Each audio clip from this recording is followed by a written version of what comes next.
gentlemen, you're watching, yes, the Yankees Entertainment and Sports Network.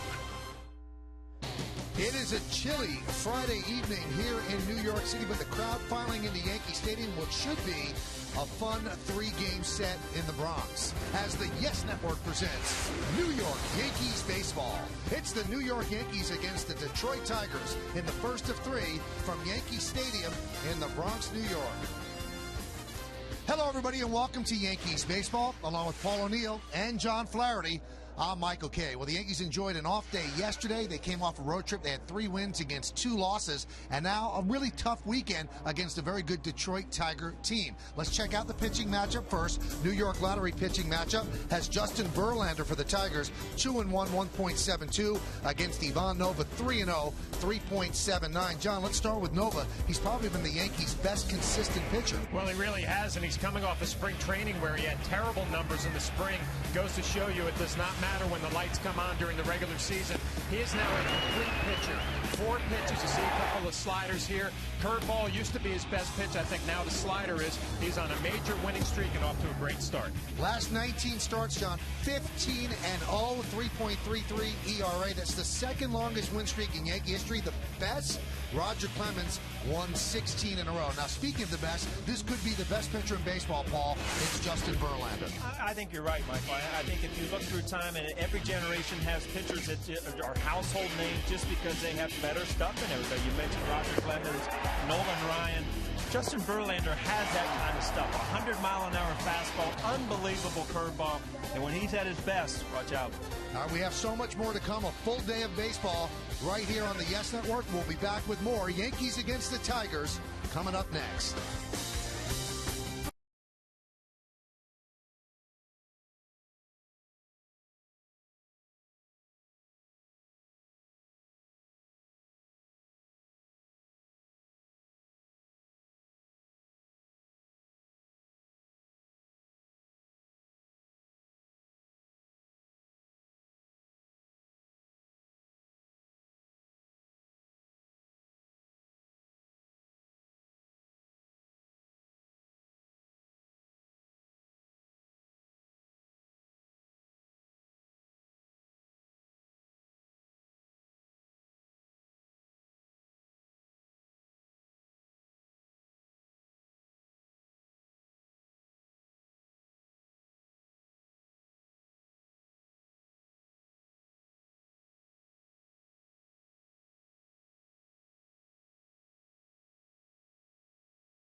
Powered by your tri-state area Volkswagen dealer. Visit VWDealer.com. Buy the daily news, pick up the Sunday paper, and play baseball bingo with a chance to pitch from the mound at Yankee Stadium for $1 million. And by Revel. Reserve your room now at RevelResorts.com. Well, it is unseasonably cool. I know we've been very lucky with the weather here in April, but today it feels like early April, chill in the air, temperatures, as far as I know, in the 30s. We'll give you the exact numbers in just a bit, so people bundled up against the elements, but they do have a hot pitching matchup for sure. Justin Verlander against Ivan Nova. A sad note for Yankee fans today, Moose Skowron passed away at the age of 81. One of the nicest, most gentle, most giving men that you will ever meet. He played with the Yankees from 1954 through the 1962 season. 14 Major League seasons, 8-time All-Star, 5-time World Champion, 4 of them with the Yankees, once with the Dodgers, 282 lifetime average, 211 home runs, 4 seasons with 20 or more home runs. He came up in 1954. They gave him number 53. In 1955, he wore number 14, and he remained number 14 for the rest of his career. Again, a gentleman, and he will be missed. We send out our condolences to the Moose Skowron family, and now let's listen to Yankee PA announcer Paul Olden. Ladies and gentlemen, will you please rise and remove your caps? Before the playing of tonight's national anthem, we would like to take a moment to remember former Yankees great Bill Moose Skowron, who passed away this morning. Skowron spent 9 seasons in pinstripes and was part of 4 Yankees World Championship teams, plus a 5th one with the Dodgers. He hit 8 home runs in 39 career World Series games, including a 3-run home run in the 8th inning of the Yankees' Game 7 win over the Milwaukee Braves in the 1958 Fall Classic. He also drove in what proved to be the game-winning run with a 10th inning RBI single in Game 6 of that same series to force the decisive Game 7. A key member of the Yankees dynasties in the late 50s and early 60s, Moose also appeared in 8 All-Star games during his career. Always a fan favorite, his familiar face at the Yankees' annual Old-Timers Day was always one of the many highlights of the festivities, and he will be missed by anyone that had the pleasure of meeting him. Moose Skowron was 81 years old.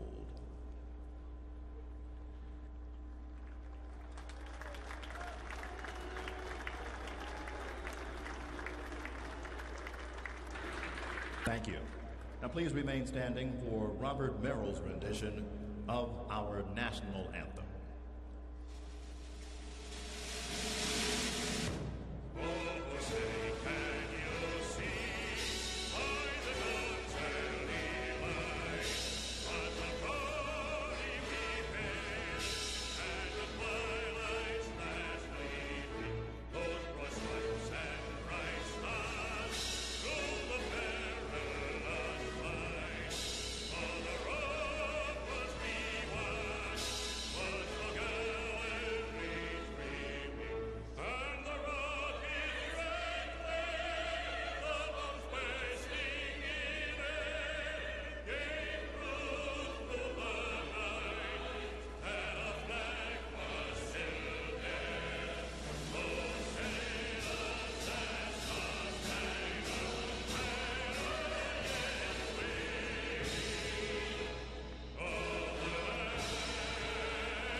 Well, we're ready for baseball here at Yankee Stadium. The Yankees have taken the field. For the Yankees, it's a 6-game homestand, 3 against the Tigers and 3 against the Orioles. Let's take a look at that Tiger lineup. The Tigers coming at 10-9. Austin Jackson, former Yankee farmhand, the center fielder, will lead off, batting second. And playing right field, Brennan Bosch. Miguel Cabrera, the third baseman, will hit third. Cleaning up first baseman, Prince Fielder. Don Kelly in left field will bat fifth. Batting sixth, just called up the DH, Brad Eldred. Alex Avila, the catcher, will bat seventh. Batting eighth and playing shortstop, Johnny Peralta. And Ryan Rayburn, the second baseman, will bat ninth. The lineup for the Detroit Tigers going to go to work against Ivan Nova. Take a look at his numbers on the year. He's gotten off to a nice start. 3 games, 3 wins. The ERA under 4. Look at our scouting report on Nova. A 15-game winning streak. He's hoping to add to that tonight. And he's become a pitcher who has all 4 pitches. Fastball, curveball, slider, and an improved changeup. And he does the little things to win games, too. He does a great job with the running game. There's not been a stolen base against him in his last 12 starts. Let's take a look at the Yankee defense, which is brought to you by your Mercedes-Benz Tri-State dealer. In the outfield, left to right, Ibanez, Granderson, and Swisher. Infield, Chavez, Jeter, Cano, and Teixeira, third and first. A-Rod is the DH tonight. Martin's behind the plate. And as John mentioned, Ivan Nova is on the mound. The Tigers have lost 4 straight. They made a roster move. They released the popular Brandon Inge, one of their senior-most players, spent 12 years with the Tigers. Inge was DH, played second base this year, third. He started as a catcher, really a favorite of Jim Leland, but they decided they had to make the move, so that's why they called up Brad Eldred. They've lost 6 of 7. That was just in their homestand. They got swept by the Seattle Mariners, so they are trying to shake things up, and pretty good idea to shake things up when Justin Verlander is on the mound. First 12 games, they were 9-3. They scored almost 5 runs a game and gave up about 3. Last 7, Well, they scored 3 runs a game, and they've given up about 7. Oh, Ivan Nova is ready. Austin Jackson is ready. And let's do it here on a Friday in the Bronx. The pitch is low and inside, and we are underway. Ready? Pitch was low and inside, Flash. Already?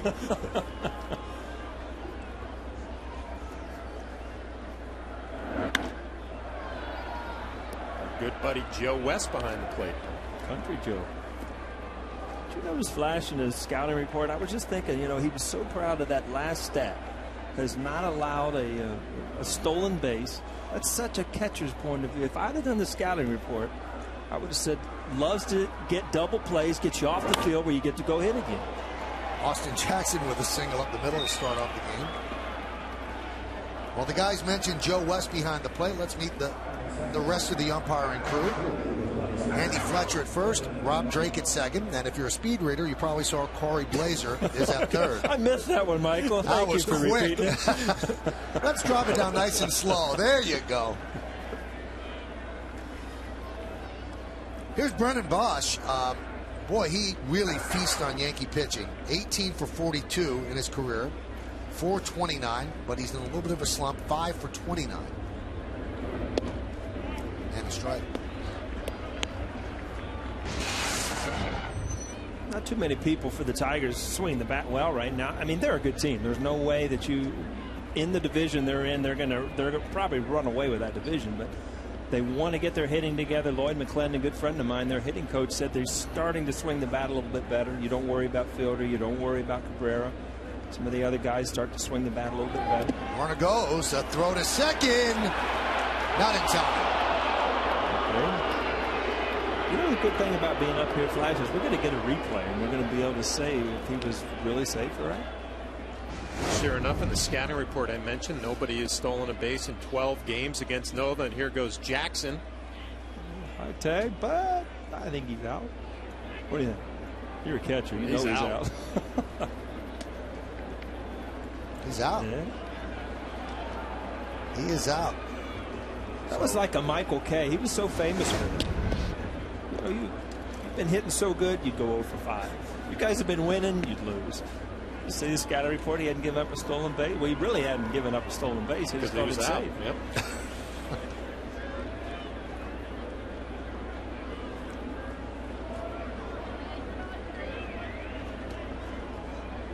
The 1-1. 2-1. Well, you talk to some people around the Tiger organization, and they'll tell you they don't run a lot. I mean, they're an offense that they're going to try to hit the home run. Got some bombers in the middle of it. Obviously, with Cabrera and Fielder, Jackson really the only guy who has some speed in this lineup. That was his second stolen base. It's funny because you kind of build teams around the ballpark you're in, and they're in a huge ballpark. I mean, Detroit, very hard to hit home runs, but they got guys that put the ball out any part of the field and any ballpark. I mean, they're the old cartoon when you see those big hairy guys coming up against Bugs Bunny, the big thick guys, and they can hit them out. I'm interested to see them for a few games this weekend. I mean, Cabrera moving from first to third. They say he's been adequate at third base. Fielder, not the greatest defensive first baseman in baseball. Middle infield with Peralta and Rayburn, not a whole lot of range.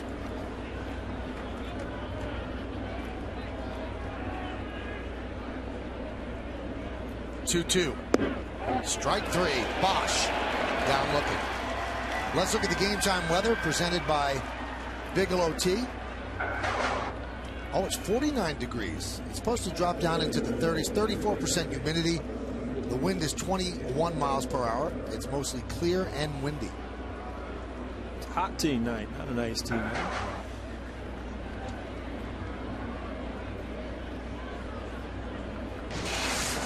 Here's Miguel Cabrera. Flash, this is the situation. You bring in Prince Fielder, and you're a catcher. I mean, you're looking at one of the better hitters in the game. Righty matchup, but you got Fielder on deck. I mean, didn't even get my point across. The guy's flying out. Anderson puts it away. You're going to see that a lot, where he's going to get pitches to hit just because you got Prince Fielder hitting behind him. And in the past, You know, as a catcher, you're going to pitch around those guys every time. 28. Pretty good pitch by Nova right there, getting in on his hands.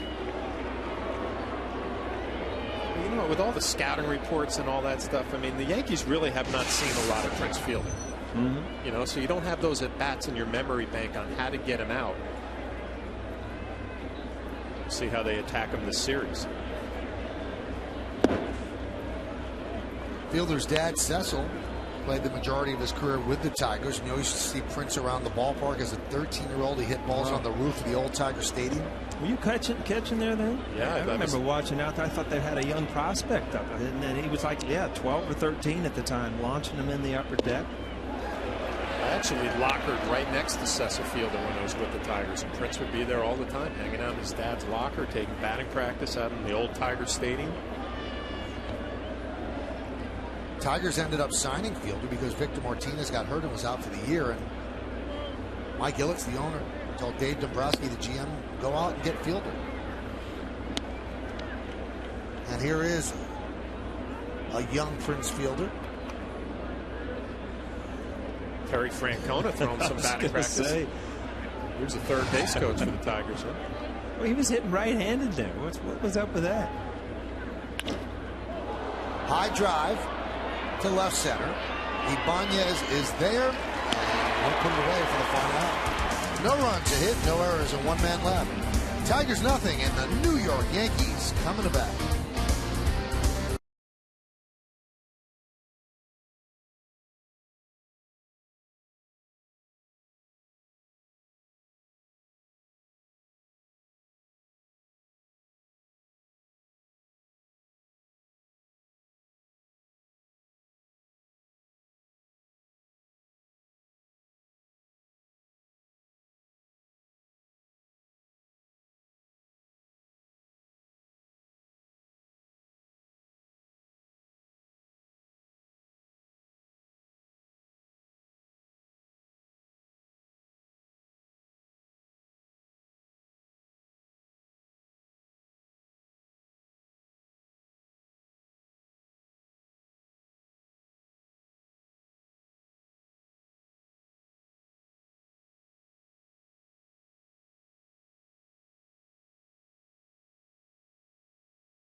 Now in the bottom of the first inning, let's take a look at tonight's Yankees starting lineup presented by Lexus.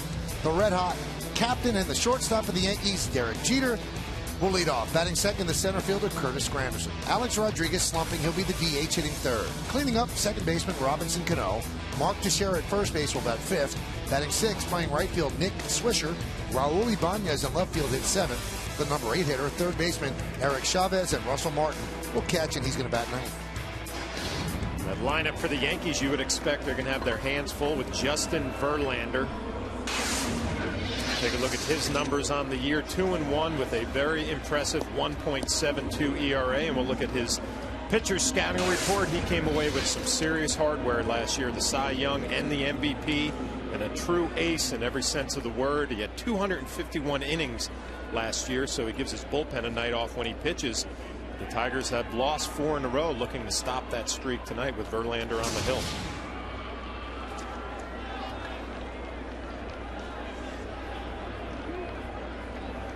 I was reading the stat on Verlander. You talk about workhorse, and early in the year he's thrown 130-some pitches already. He has 56 consecutive games where he's thrown over 100 pitches. I mean, that's insane to me. I mean, someday you go out there, you just don't have your stuff, and you get pulled out of the first or second inning. 56 games with 100-plus pitches. Jeter, a 15-game hitting streak. And he has been unbelievable. 34 hits, His career high for a month of April was 35. This is what he's done against Verlander. Great numbers. And his 34 hits in 18 games, more than any Yankee has ever had the first 18 games of a season.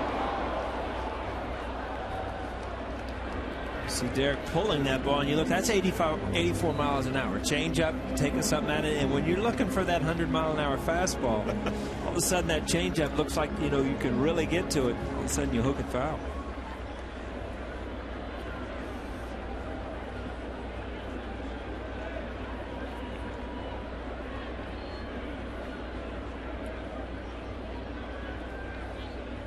The 1-2. Tapped out towards second. Rayburn. Jeter hustling down the line for the first out. Take a look at the Tiger defense, brought to you by your Mercedes-Benz Tri-State dealer.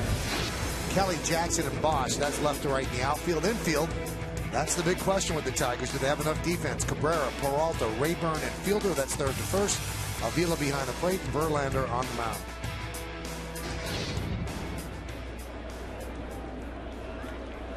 Here's Jim Leyland in his 7th season with the Tigers. And the pitch to former Tiger Curtis Granderson is a strike. That's one everywhere he's coached. One with the Marlins, one with the Pirates. Here in Detroit. The only championship, though, was with the Marlins. One of those guys, if you talk to a lot of players, even ex-players, you don't ever hear anybody say a bad thing about playing for him. And that's probably the ultimate compliment you can have as a manager.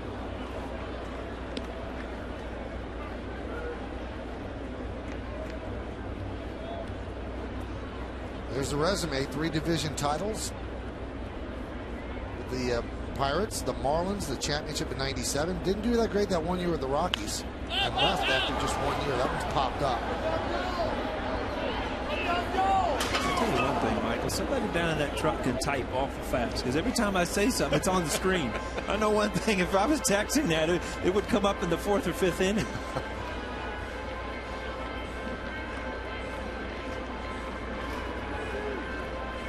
I watched Verlander pitching here in the first inning, Paul, and you mentioned it, his pitch count, how he throws a lot of innings and a lot of pitches. Always felt like if you're going to get him, you better get him early.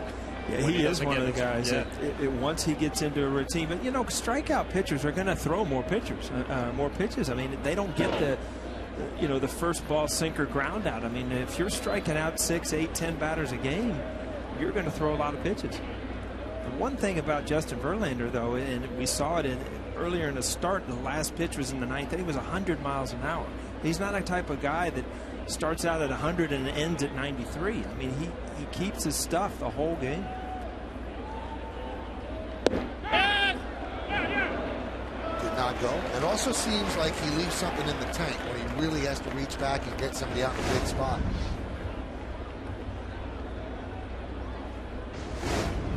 Saw a fastball earlier at 92. You know, he can go up to 98, 99 later on. And there's a base hit inside first, kicks off the wall. Granderson's going to go for 2. Bosch comes up throwing. It's a double for Granderson. I'll tell you what, from Justin Verlander, you've seen a lot of off-speed pitches in the first inning. Derek Jeter pulled a couple balls foul. This ball, another changeup or kind of a hanging slider, something off-speed. Just a changeup, took something off, but Curtis Granderson stays through it, hooks it down the line. Pretty good at bat right there, and a 3-2 count off a guy who throws hard. You should be expecting a fastball. You get a changeup. Curtis able to stay back and stay through it, keeping it fair.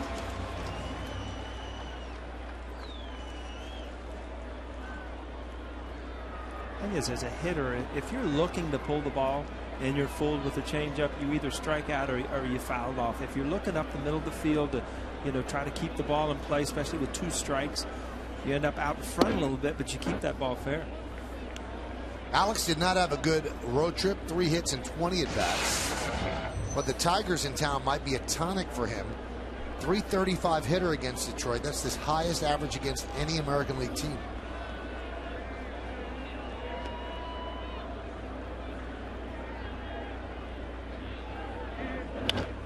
Punches that one over the head of a leaping fielder and into right field. Granderson held up. He's coming home, and he will score. So a base hit and an RBI for A-Rod, and the Yankees lead 1-0.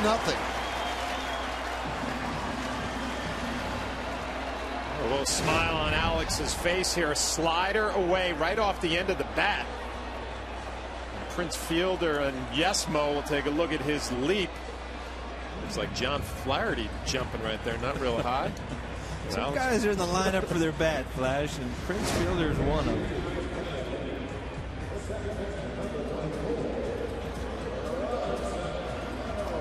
Again, off-speed pitch. Alex Rodriguez, you know, if you're man on base, he's going to cover the plate, kind of a hanging slider.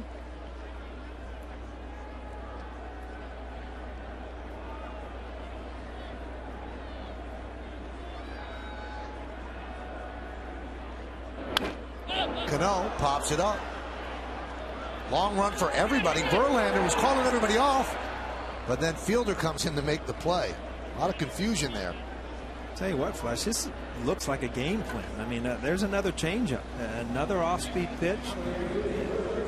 Either he thinks that the Yankees are a fastball hitting club, or he's going to try to get through this lineup with a lot of off-speed stuff and then go to his fastball later. See, Verlander starts calling, and then Prince Fielder comes in to make the play. But we were lucky enough to talk to Rod Allen before the game, who does the broadcasting TV for the Tigers. And he said there have been games that Verlander will come out of the pen and say, you know what, I got a good off-speed pitch tonight. I'm going to go with it. And it reminded me of Michael, you and I, our good friend Mike Mussina would do the same thing when he would come out of the pen. You know, if he had a good fastball that night, he would go with it. If the off-speed pitches were working, he had that game plan.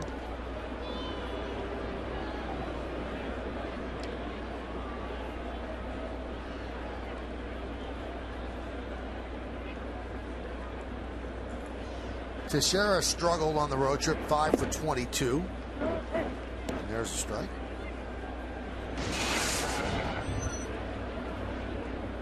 But Mark usually gets off to very slow starts, so that's not a bad start for him.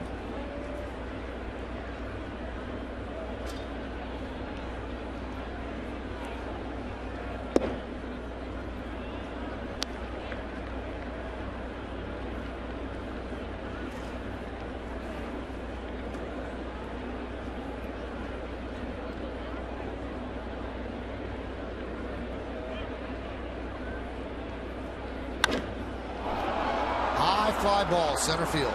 Austin Jackson will make the play for the final out. Yankees 1 run on 2 hits. They lead 1. The Yankees are 6-0 when they score first.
time for the Toyota Text Bowl. Tonight's question: should pitchers be eligible for the MVP award? It's a yes or no question. Text your vote to 42951, and standard text messaging rates apply. It's one of those questions you can't get wrong either, right? Well, what's your answer? We talked about it last year when we were going through this, and Verlander was unbelievable last year, but I believe in the thought that there's a Cy Young and there's an MVP, and the MVP doesn't stand for most valuable pitcher. So that's my take on it. How about you, Flash? Well, I'm with you. I think obviously if Verlander is not on the Detroit Tigers, they don't do what they did last year. Sure. Now, I understand all that, but I think of an MVP as an everyday player who influences every game that he's in the lineup. I think you were kind of on the side of the pitcher could be the MVP, right, Mike?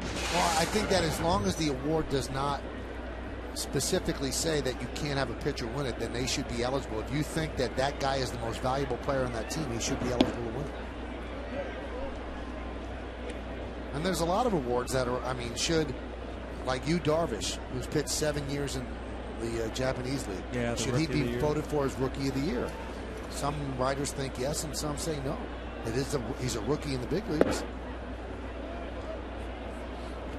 Angel Baroa 1 year beat out Hideki Matsui, so that year they applied that, he's a veteran from Japan, he shouldn't be voted on as rookie, but he was a better player than Baroa. Other times they haven't.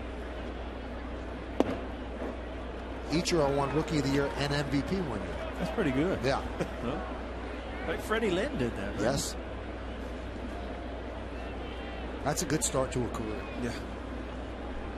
Here's a 3-2 to Kelly. And he walks.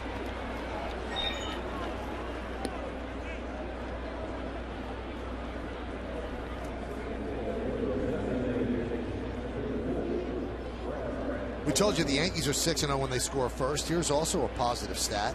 Ivan Nova is 20-1 in 31 career starts in which he has pitched with a lead at any point in the game. And in those 31 starts, the Yankees are 26-5 when he has a lead. Here's Brad Eldred. Broken bat, fly ball to left, coming on. Izzy Ibanez, he can't make the play and it rolls to the wall. Kelly's going to round third. He will score.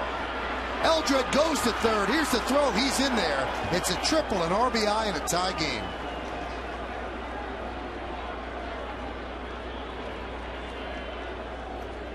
Well, Raul Ibanez was brought here to be a DH. We all knew that. Brett Gardner going down with an injury. Now he's going to be playing some left field. He can still play left field. This ball fools you as off the bat, but there comes a point in time that you've taken an angle where you have to go for it. And he got to that point. Actually got to the ball. Could have made the play. Just didn't happen.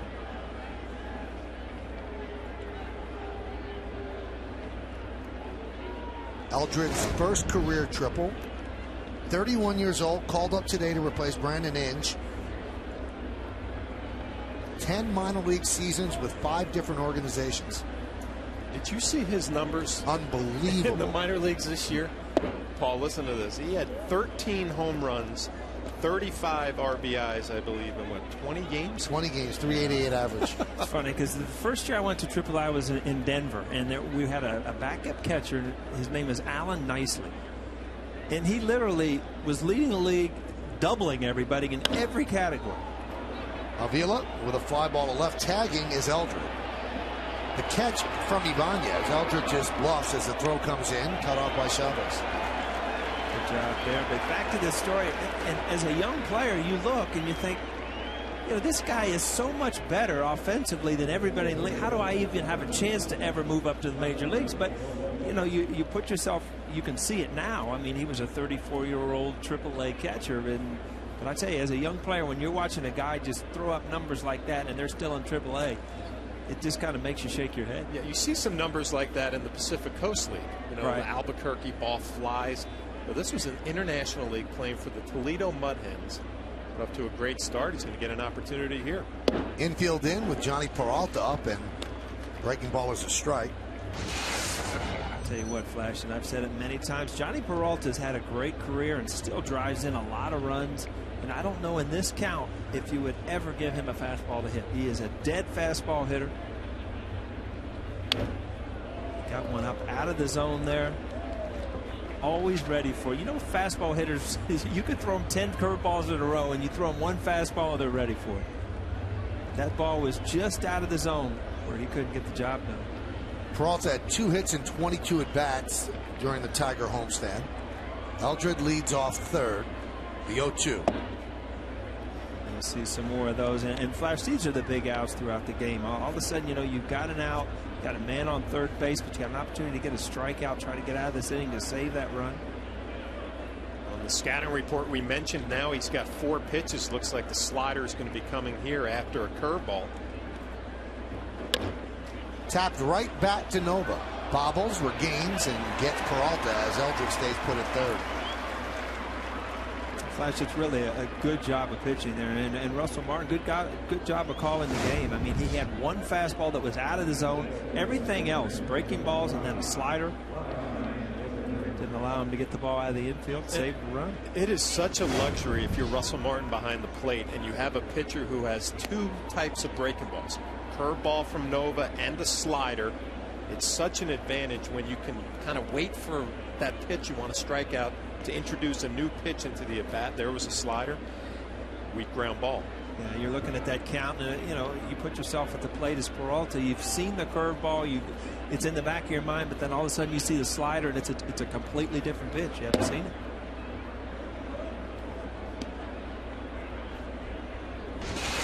Ryan Rayburn also 2 for 22 during the Tigers homestand. No one hit on that homestand. They were 1-6.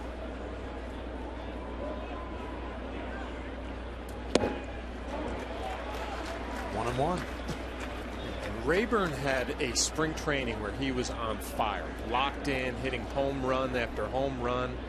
And then you come to the regular season and you get off to a slow start. It's almost like you don't know how to get yourself out of a slump because you haven't struggled. You didn't have any bad at-bats in spring training. You had all your confidence. It was just like you're on an automatic pilot. What a job by Nova. Ibanez turns a fly ball into a triple to tie the game, but Ibanez does not have that run score.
First time that happened since Dennis Eckersley in '92. Second pitcher ever to win Rookie of the Year, Cy Young, and MVP in his career. Don Newcomb, the other. 24 wins, most since Randy Johnson had that in 2002. And he won the Triple Crown, wins, ERA, and strikeouts. Not a bad season. Amazing, 250 strikeouts. Here's Nick Swisher.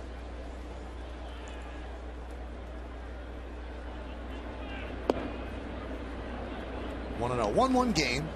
Impressive pickup by Nova after that triple, and would not allow the go-ahead run to score. So we're all even.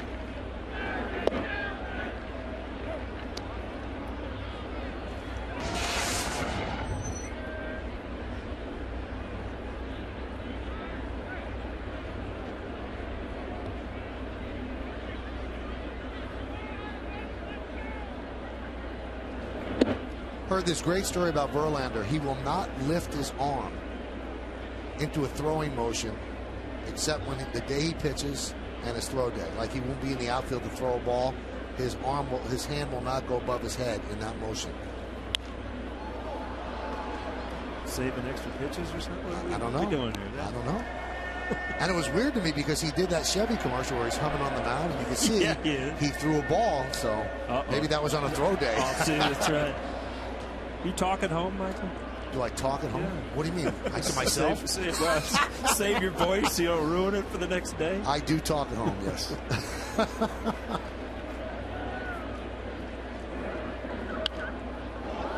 Foul back. Stick around during the 6th inning for a message from our friends at the Fox Business Network. We're starting to see the velocity pick up a little bit, 95.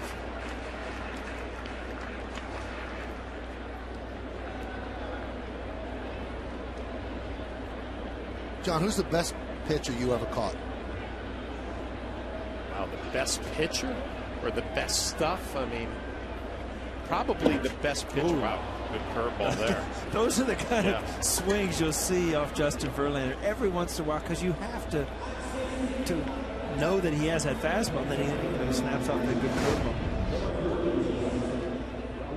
I just took over that pitch flash so you can process that big question he asked you. No, I would probably say Roger Clemens. Yeah. You know, the combination of power, location, strikeout pitcher.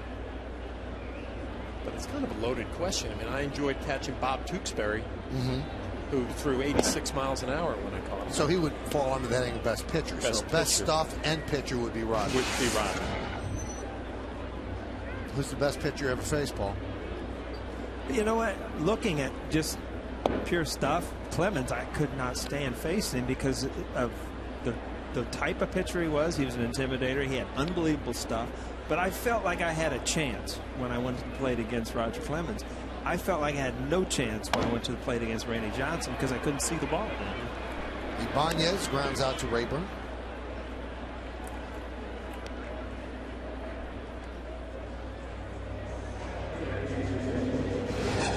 More proof of Verlander's greatness. He was first in everything except for ERA, 2.40.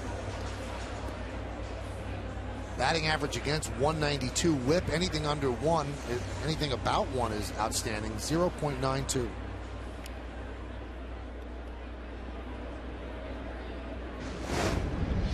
Now you saw that he was the first pitcher since Eckersley to win Cy Young and MVP. Do you believe that a relief pitcher could be an MVP? You know what is great, and if there could be, Mariano would be at the top of my list. But I mean, you're put in that situation by guys that have played 8 innings out there every single day. And believe me, I know that the Yankees would not have the championships they have without Mariano Rivera. But again, there's guys out there playing every single day, 9 innings. Count 1-1 to Chavez. Chavez getting some more playing time as they play him at third when they DH A-Rod.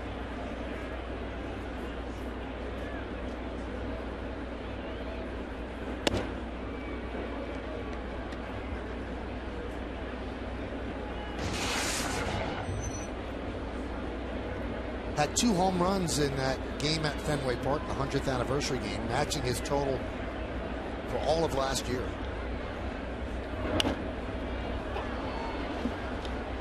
Two and two. You know, Eric, obviously a veteran player, has had a great career, now healthy again. But you walk into the clubhouse and Verlander's pitching, and then you get yourself a little spot start at third base. That's nice, right? They call a bad draw. On a cold thing. Yep.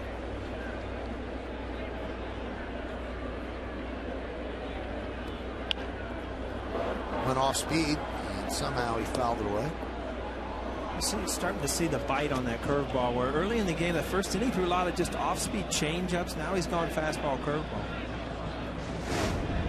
This ball hung up a little bit, but just enough bite. And you see that Chavez almost double clutch there. You're so fooled as a hitter that you almost double clutch and to foul that ball off.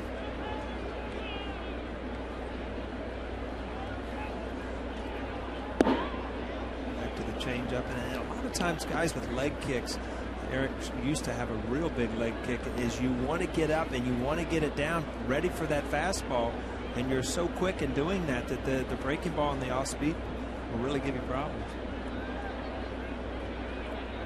Payoff. Fouled away. You know, I see the fastball now at 95, and you know, I always felt like 95 you had to respect. You know, 91, 92, it's kind of an average major league fastball. But 95 gets your attention a little bit to make those off-speed pitches just a little bit better.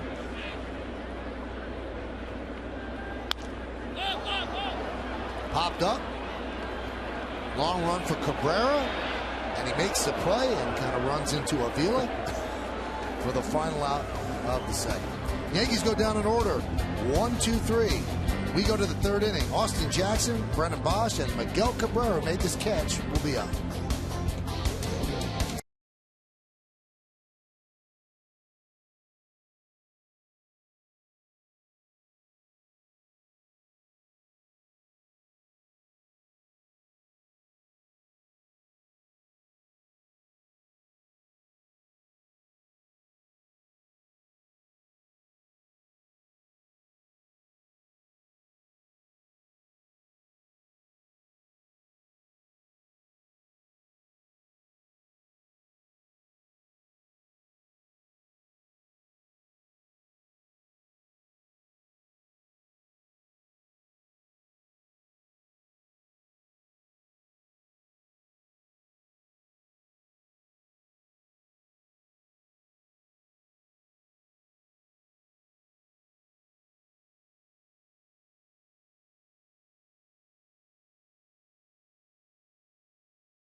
Baseball on Yes is brought to you in part by Pure Michigan. Your trip begins at michigan.org. All right, we go to the third inning. It's 1-1, Yankees and the Tigers. First game of a 3-game set. It'll be Austin Jackson, Brennan Bosch, and Miguel Cabrera here in the third. Lincoln scoreboard, identical lines, 1, 2, and 0. One thing they're hoping from Austin Jackson is to cut down on his strikeouts. He doesn't hit enough home runs to strike out close to 200 times a year. But they also don't want to curb his aggressiveness, so it's a tightrope they're walking. It's a nice breaking ball strike.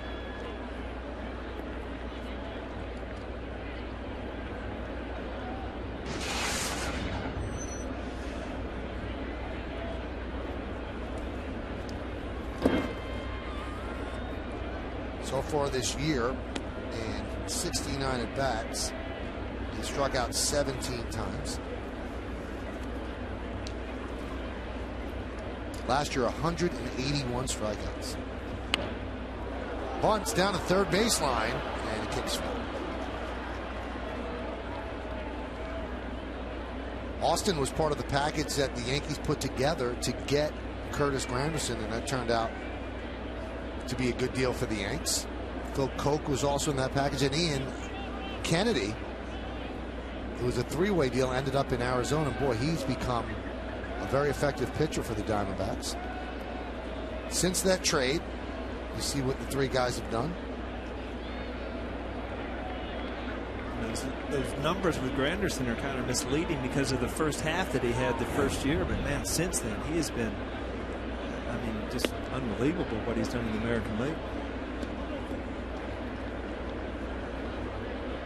Ian Kennedy, for me, is a huge surprise. Yeah. I mean, he was a guy that you watched pitch and you thought, you know what, he's going to have some good games and some bad games, but never really be a dominating guy. And he has. He's thrown the ball well. Austin Jackson's now 2 for 2 against Nova. The big question with Kennedy, though, if the Yankees didn't trade him, would he be that pitcher in the American League East? Would he have been that pitcher in New York? We'll never know that. But he seemed to certainly jump up a level when he went to the Diamondbacks. Bigger ballparks, no DH. Bigger ballparks, especially the NL West.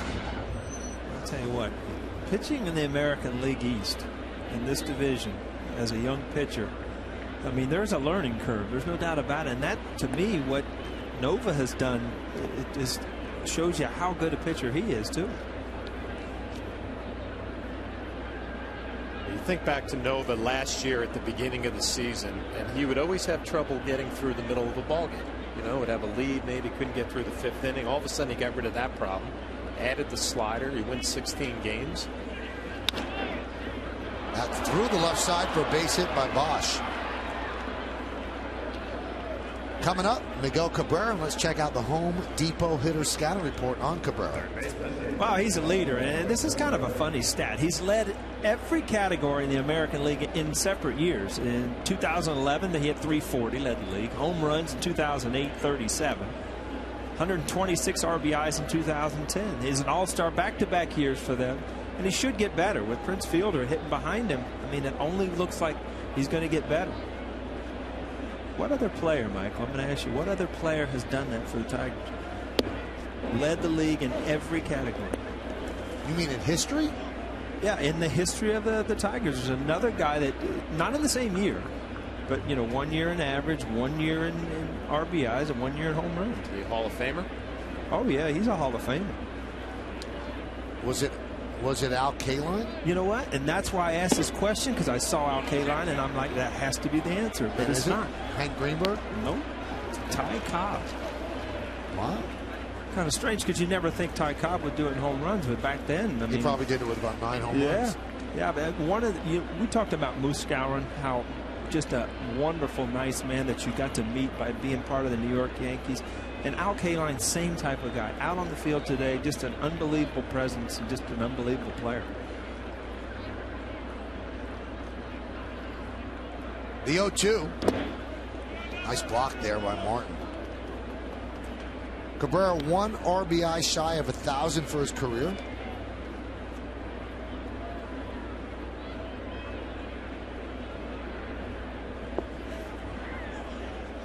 The leading year that Ty Cobb had for home runs was 9 in 1909. Just pulled that out of your head, just threw a number out there and it worked. There's a lot up there. You know what? If you'd have done that in Vegas, you'd be a rich man right now.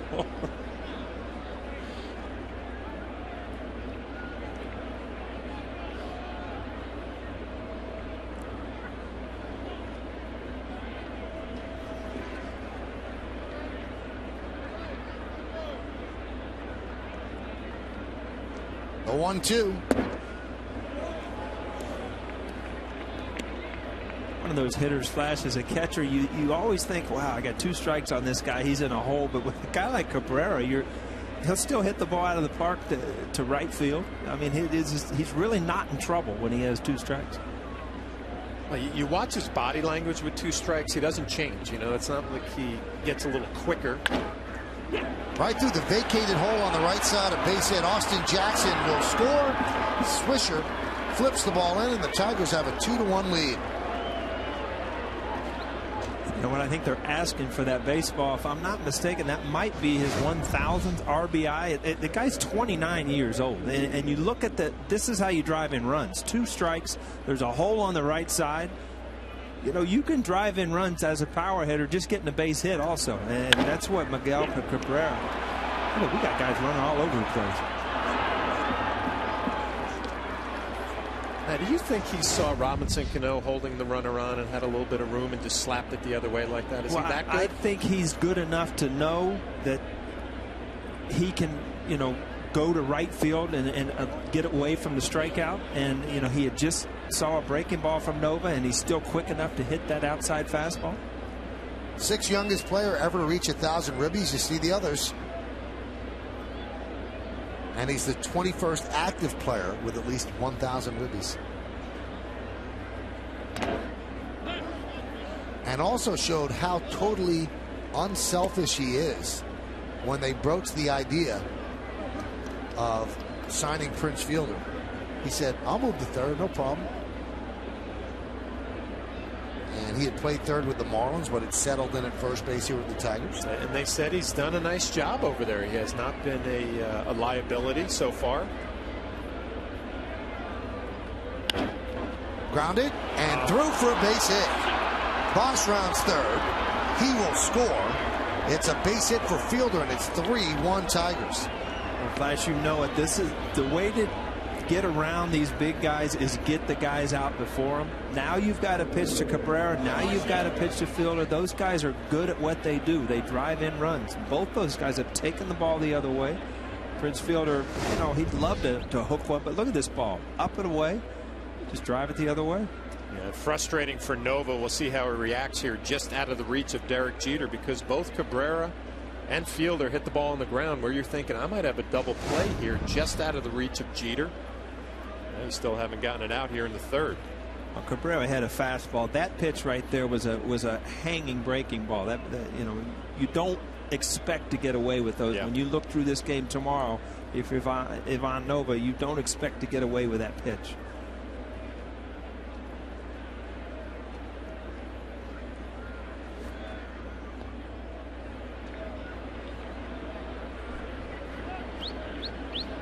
There's Don Kelly. Pitch outside.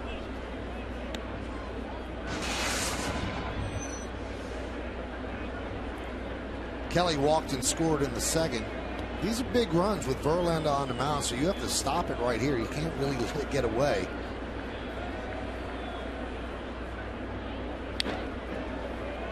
Now, John has said that Cabrera has been pretty solid at third. You'll see under his right eye is a slight discoloration. And that's a remnant of what happened in spring training. He took a ground ball off the eye, and he was wearing glasses, which cracked onto the face and blackened the eye. When he turns around and stops looking at the third base coach, you'll see it. There you go.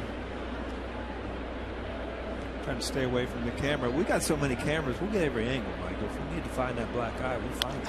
Solve that. Here's the play where people said, uh-oh, this is not going to be good at third, but he has not had much trouble. Ouch. Oh, I hate watching those. I mean, spring training fields are hot, or, you know, they're hard, and that's just a bad hop. There's nothing you can do. I'll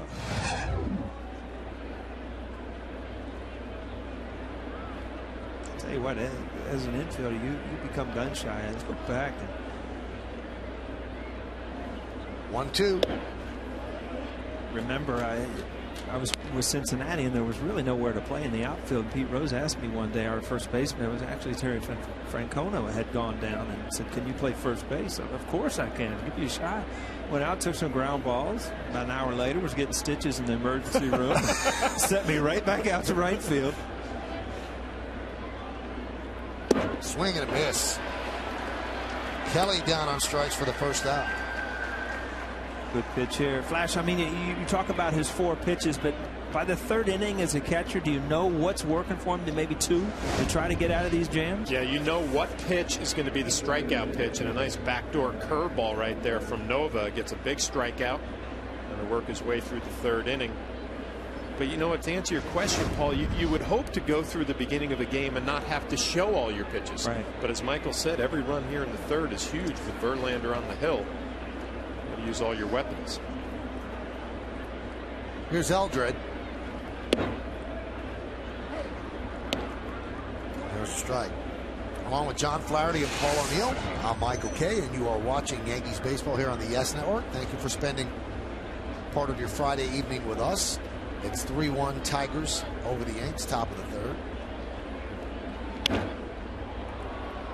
0-2. Now, this is the guy that would scare me if I was Russell Martin, and just for the fact you see his AAA numbers, we just had a good look at them, but you don't know him.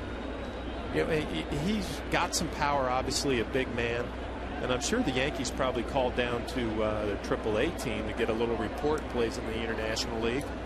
But still, from a catcher perspective, you want to have those at-bats in your memory bank where you know how to get him out. That's how. He's down on strikes. And there's a reason he's 31 years old and in the minor leagues with those type of numbers. There has to be some weaknesses, and I don't care if you're a career minor leaguer or a big leaguer, that's a tough pitch. Good slider down and away.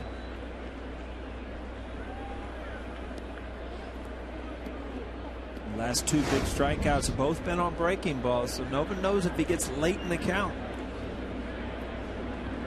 That strikeout with a breaking ball.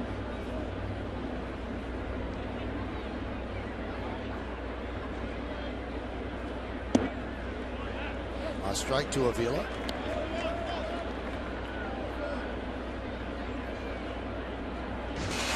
Avila, another guy that, you know, he's hit 235. I mean, he's an all-star catcher last year. Expect big things out of him offensively. Just really has not got it going yet.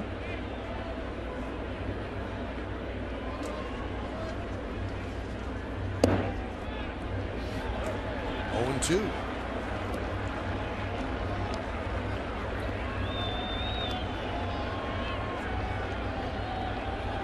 Got Cabrera at second and Fielder at first.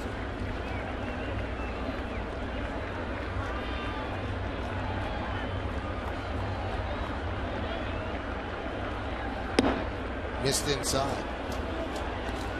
A good pitch right there. He threw back-to-back curveballs.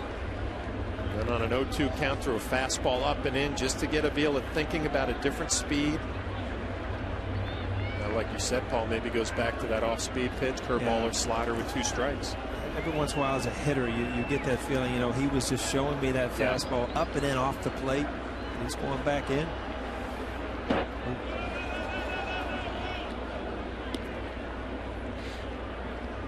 Cabrera a little disappointed in himself, thought maybe he could have advanced to third base. A slider down and in, yanked down and in. This play by Russell Martin, keeping it in front, freezing the runners. Flash, you got to read that out of the hand and think, oh no, as a catcher, because you really, as a breaking ball, I mean, that thing can go either way when it hits. Take your best guess on where it's going to end up. Oh, you're right, kind of in between. 2-2. Just under the glove of Nova, and Cano saves the day by stepping on the bag for the final out. Well, the Tigers come alive. The Big Boppers really don't hit it a long way, but they find the hole. First Miguel Cabrera, and then Prince Fielder. It adds up to 3-1 Tigers.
Tigers, and let's check out the Delta League leaders. Derek Jeter's on deck, but he's on the top of this list. 34 hits. Josh Hamilton's next with 30. Then Ortiz off to a great start, 29. Paul Konerko, 27. Either of you guys shocked at the age of 37? Derek Jeter seems like he's 27. Oh, he certainly got off to a good start. Derek Jeter, when he gets in these hot streaks, is not the type of player. A lot of players, and I don't know if you were like this, Flash, but you almost, you know, you're doing real well. You get 5, 10, 12 hits, and the next thing you know, you start thinking, how long is this going to last? And Derek Jeter, it amazed me that he just thought this is the way it is. There's no end in sight, and great way to think as a player. Lincoln scoreboard 3-1 Tigers as Martin takes a strike. So now you've given Verlander a 2-run lead.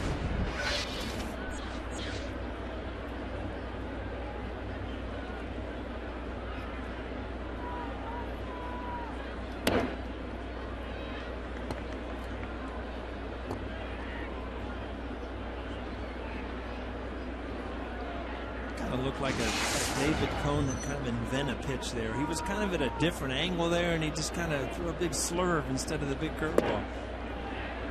Backs it up with a changeup.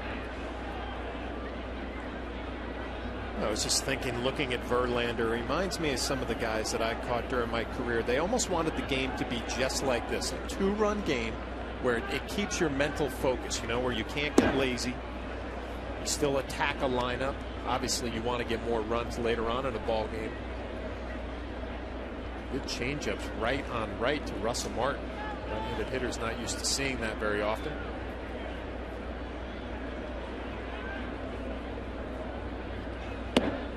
Great breaking ball.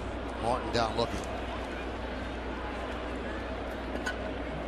For the Yankees, number 2. Derek. So here's Derek Jeter. He grounded out to second in the first inning. You know, Michael, you were talking before about Derek and the hot start that he's gotten off to, and I was real interested to see him this spring because there was so much made of what Gary Dembo did with him last year, and he got off to it was that great second half. And a lot of times a hitter, I don't know how you felt about this, Paul, you come to spring training the next year, you know what you did last year and what worked for you mechanically.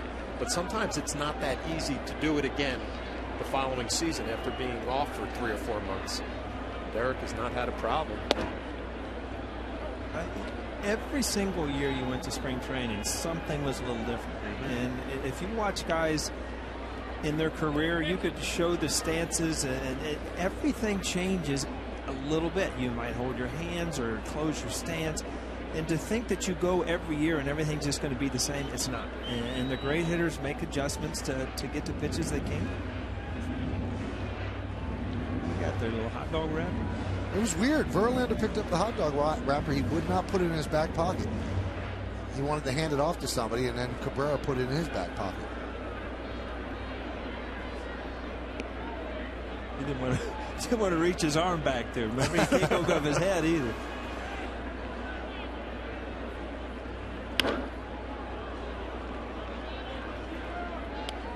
You know, we told that story about how Verlander will not lift his arm over his head unless he's pitching or on a throw day. And Jack Curry texted me and said that his saying is either throw day or pay day. The other days, it doesn't go over his head. Now there's something that gets loose out in left field, and Verlander kind of shakes his head.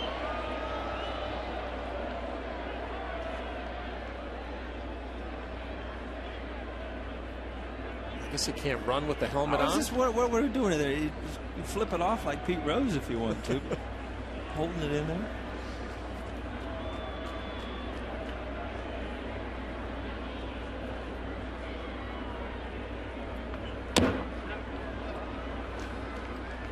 See Derek Jeter, the last couple just off balance, and that just shows you. I mean, you can see a good pitcher, and if he's facing a guy that's not swinging the bat real well, they can look. But Derek Jeter's swinging the bat as well as anybody in baseball right now, and you see some of the swings in this at bat. It just shows you how good Verlander can be.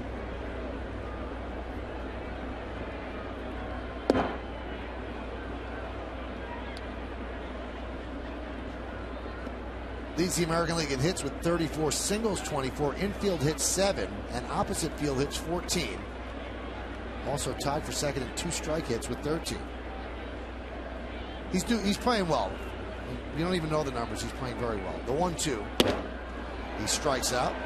Third strikeout for Verlander. You look at that. I mean, change up. Then he busted him in with a good fastball, and then you see a fastball, a put away fastball in the outside corner. It was set up by the inside fastball behind. Again, Verlander seems to have found a rhythm with all of his pitches.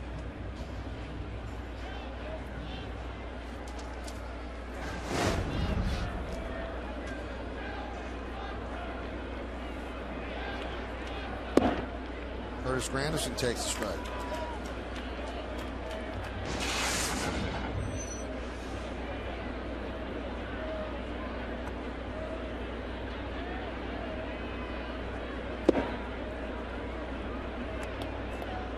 Count 1-1. The Detroit Tigers obviously went out and got Prince Fielder, and they expect huge things. But let's face it, if Justin Verlander's not his usual self all year, there's a lot of pressure on this team. That's why, I mean, if you get into a playoff with them, and he's right, you don't want to go to a game 7. You don't want to go to a game 5 in the first round, because this guy can shut you down. And there's really, if you think about it, a handful of true aces in baseball, and he's at the top of everybody's list. High fly ball right field. Bosch is there, and that will do it. So Verlander has retired 8 in a row after the RBI single by A-Rod. We go to the 4th, 3-1 Tigers.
It's time for the New York State Smokers Quit Line quiz.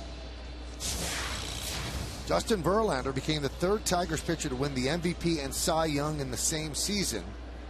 Who were the other 2? I think I know one of them. I think I know the other one too. I might get this. Really? Wow. Yeah. I think I might know this one too. One of them's a bullpen guy. I tell you that right now. Right. You're right. And the other guy, older. Yeah. Yeah.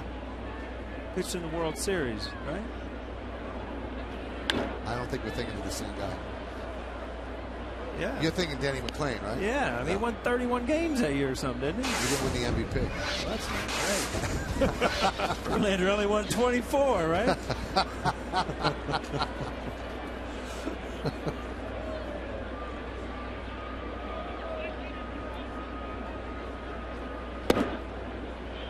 Peralta 0-2.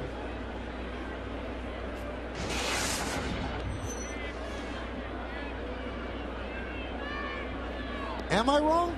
Now I'm told I'm wrong. You were right with McClain. That's right. We only gave away half of it, if that's right. I am wrong. I'm wrong. I'm wrong. I'm wrong. Really? Yep. I made a mistake. It's the first time in 10 years. No covering it up. I'm wrong. Please mark it down in your calendar. I am wrong. The 1-2. Swung on and missed. Peralta down on strikes. I was wrong. You know, have you ever, I don't know if this happens to you, but you lose a lot of stuff today. Nobody gives me a credit card. I got to buy shoes, right? So I meet her 20 minutes later, and of course, I got no credit card. I lost it. You lost it? I pulled my phone out, and it must have fell out somewhere. So, oh, Lord. So you didn't find it? My daughter found it. And she retracked the steps I took while I was on my way here. Wow. And found it. How you like that?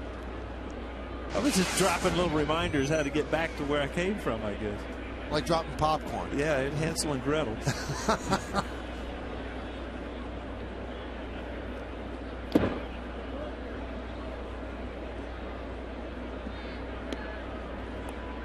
So I have to get this right. Your wife has to give you a credit card? I carry nothing. Absolutely nothing. It's a scary thought to me, though. Your wife has to hand you the credit card. It should be the other way around, shouldn't it? We'd have no credit cards. Obviously, I can't even keep a hold of hers. I do take money to the golf course, so in case That's good to know. lose that last wager when I miss a putt on 18. Strike to Rayburn.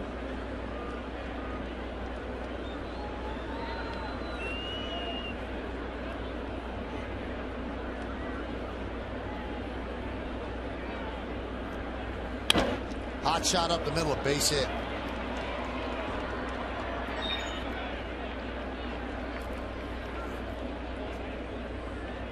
Again, Flash, what do you see? I mean, there's been times of brilliance when he, gets big strikeouts, but every inning it seems like a couple of the guys are getting good swings off open. Well, here, it's a 3-1 count to the number 9 hitter who's struggling big time. He comes in with a fastball. But it's getting to that count. He yanked a couple of sliders. I said in our open, I think his slider has turned into his best pitch. But to your point, I think his curveball is better tonight than his slider. Right there. I mean, the games I've seen him where he's just dominant is when he has that really, really good curveball. And to me, as a hitter, that curveball's the slider fastball is a much easier adjustment than that up and down curveball because of the speed and the direction of the break.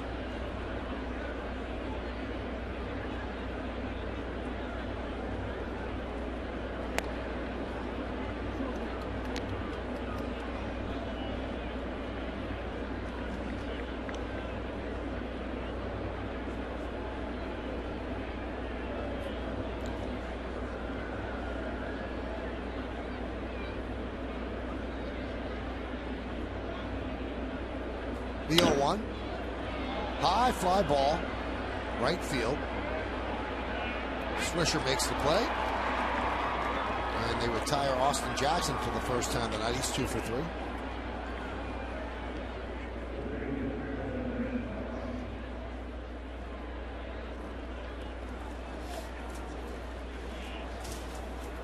I always talk about hitting second in the Yankee lineup and what a great place to hit that is with Alex Rodriguez, Mark Teixeira coming up behind you, Robinson Cano. How about Brennan Bosch hitting second in this Tiger lineup in front of Cabrera and Fielder? You see a lot of fastballs to hit. That was Joe Torre's thing. He used to always put guys that were struggling, put them in the second hole. You get a lot of fastballs, and he'd only give you a couple good days, and then you were right back out because somebody else needed a little therapy too. From a catching standpoint, you always know who is on deck. Very dangerous hitter in Cabrera waiting. These are big outs because you don't want Cabrera to come up with men in base.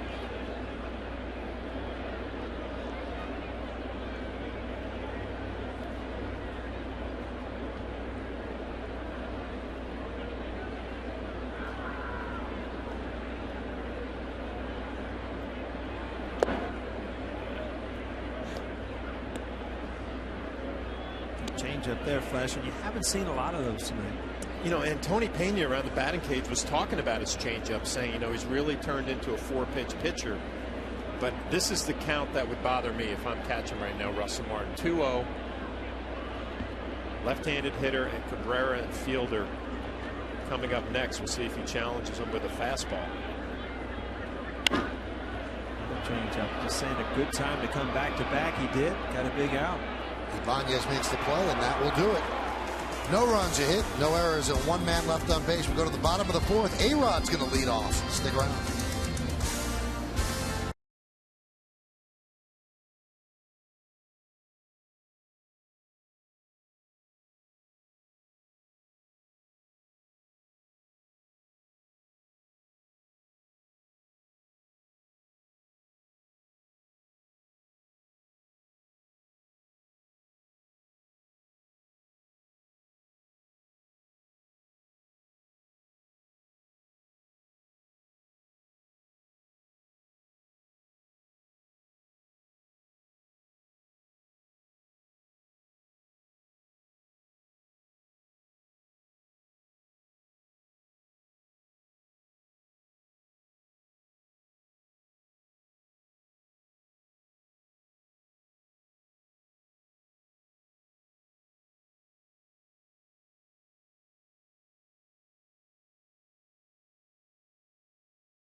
First pitcher been the MVP and Cy Young in the same season. Who were the other two? Paul, you said you know? Yeah, it's Denny McLain and Guillermo Hernandez. Willie Hernandez. We'll go with easy. Let's see if you're right. Now, I was wrong, okay? And I'll tell you who I thought it was. I thought it was Hal Newhouser, because I knew that he won the MVP 2 years in a row for the Tigers as a pitcher. That was in 1944 and 45. But the Cy Young Award didn't start until 1956. Cy Young died in 1955, and the first Cy Young Award winner was Don Newcomb of the Dodgers. Big night for me, Flash. I get the question right, and Michael was wrong. It's like a double win for me, isn't it? I didn't try to cover it up. I just said I was wrong. Best thing to do, Michael. Just come out with it. Absolutely. Learn my lesson.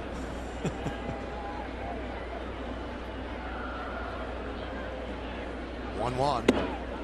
Rodriguez had an RBI single in the first. He's got a piece of a pitch on the outside corner. He just got it over the leaping try of Prince Fielder, and that scored Granderson from second. That's the Yankee run.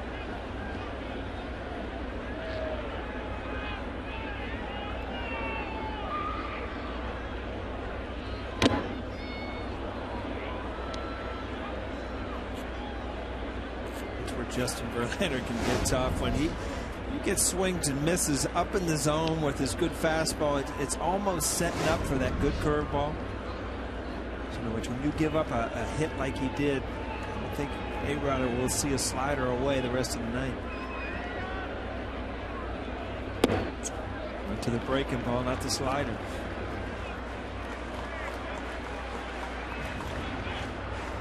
Pitchers don't forget what they give up hits with, do they, Flash? Hopefully the catcher doesn't forget either. Jeff Jones, a pitching coach, looking on. Jeff Jones is my pitching coach in Toledo, Ohio, AAA for the Tigers years ago. That one's given out to right field. Deep. Going back, Bosch. Looking up. See ya.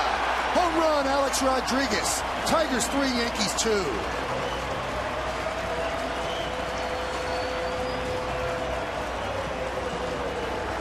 Different sound to this hit. First time the slider away. This was a fastball away.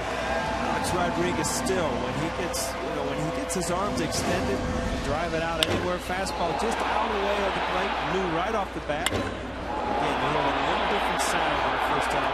I think back to that entire at bat when he got the fastball inside and took a big swing and swung right through it. There, just a real simple, short stroke the other way. Ball jumps off his bat. Again, much easier pitch to get to, though, away than inside. I think if you ask Justin Verlander if he watches that at bat, why he went away, he's just kind of like, why would I not come back inside?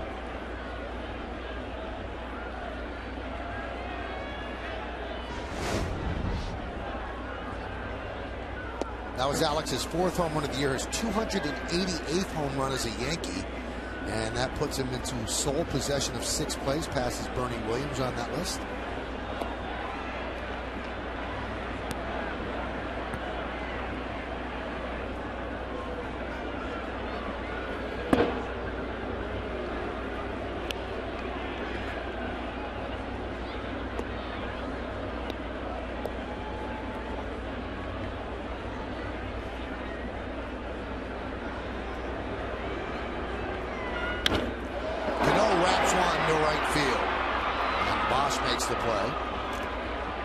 Tough play for a right fielder. Ball hit right on the nose, and it has a little topspin on it, so it ends up really kind of hooking down on you. And as a right fielder, sometimes you freeze when a lefty pulls it at you. Tough play.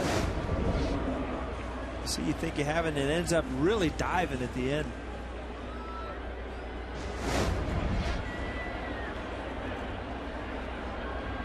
More frustrating as a hitter, though, when you hit one right on the nose and you just run to the dugout knowing that much else you can do.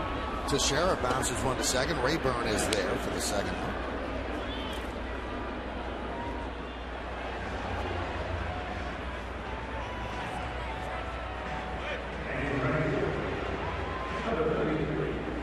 Notice how when guys hit home runs, they like to talk a lot. Everybody, it doesn't matter. Alex has talked a lot because he's got, 600 to some of them.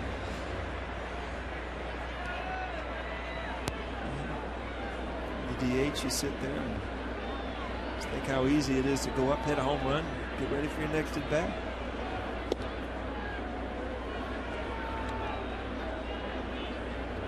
It looks like that's the way it's going to be, huh, Michael? I think a DH probably 30. Might be more than that, yeah.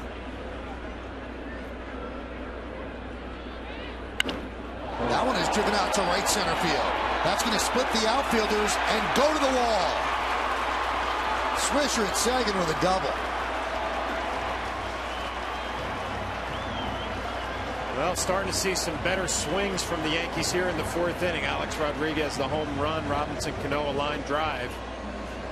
Nick Swisher gets a fastball up in the zone and hammers it to right center field.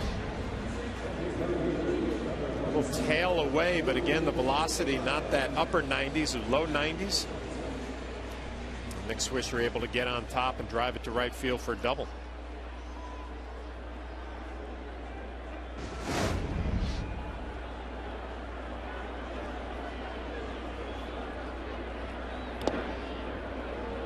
And Ivan Nova has kept the Yankees in the game by pitching out of some jams. 2 outs with men in scoring position. Same situation with Verlander. Will he keep the lead here?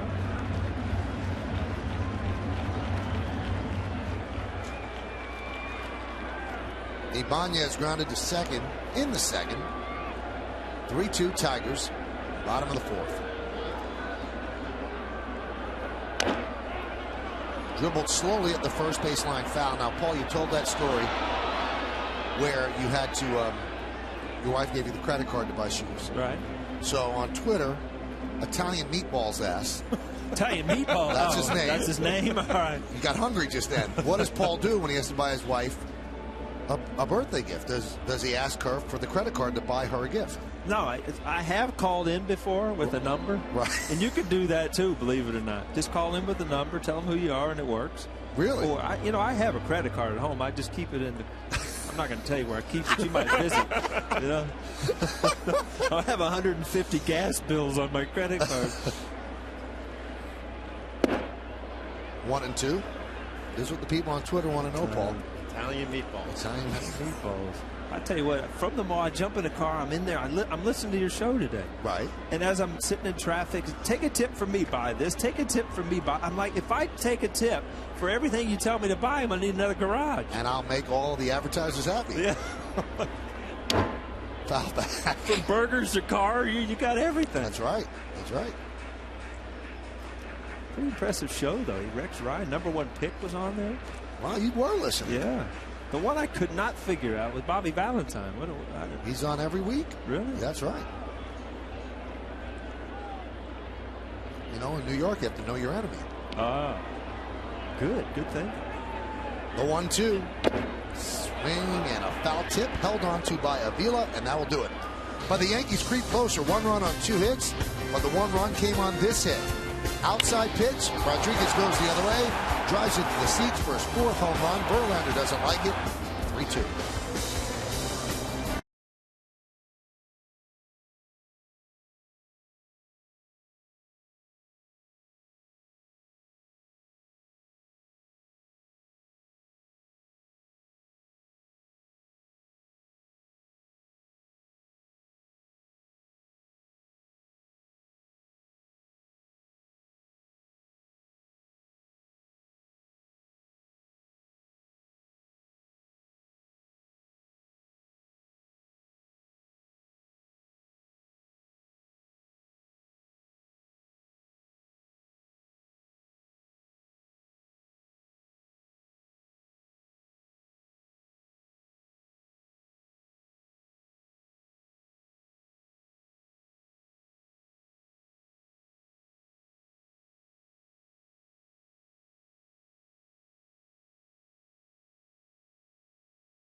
That's going to be outstanding, Bob. Everybody's been talking about Bryce Harper since he was drafted, and that's big time. So can't wait to see that. Speaking of outstanding, since 2009, Turkey Hill has been the official ice cream of the Yankees, and they have Yankee-inspired flavors. Bronx Bomber Sundae, that's what you're looking at now. Premium chocolate ice cream with chocolate cookie swirl and chocolate-covered crunchies, and then Pinstripe Brownie Blast, premium vanilla ice cream with brownie batter swirl and brownie pieces, and that's what John and Paul have. I just want to show you the difference in your serving and my serving.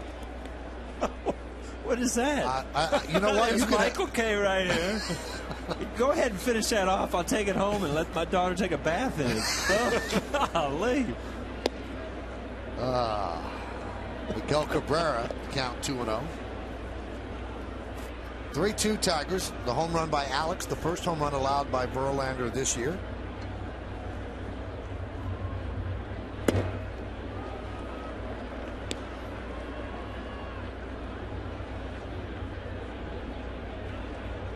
It's funny, if you've come to the ballpark, you want to see the stars shine. And if you look, You know, Nova's done a good job at times. Verlander's done a good job at times. Cabrera's done well. Fielder, A-Rod. So your star players have all been a piece of what's going on here in a 3-2 game.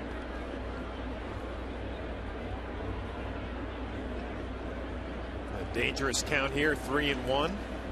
Threw him a 2-0 slider. See what he does here, 3-1. Strike. I think it was actually a slider that backed up to the middle end. Got away with the mistake there. That fools the hitter because you see the spin on the ball and you know what's going to happen, and all of a sudden I never could figure it out, but the ball backs up, it doesn't break. Jim Cott was in here earlier. He's with the MLB Network. I should ask him how you throw that backup slider, because it absolutely drives you crazy as a hitter because you're so used to tracking the spin of the ball and where it's going to break, and it just goes against the way it's spinning.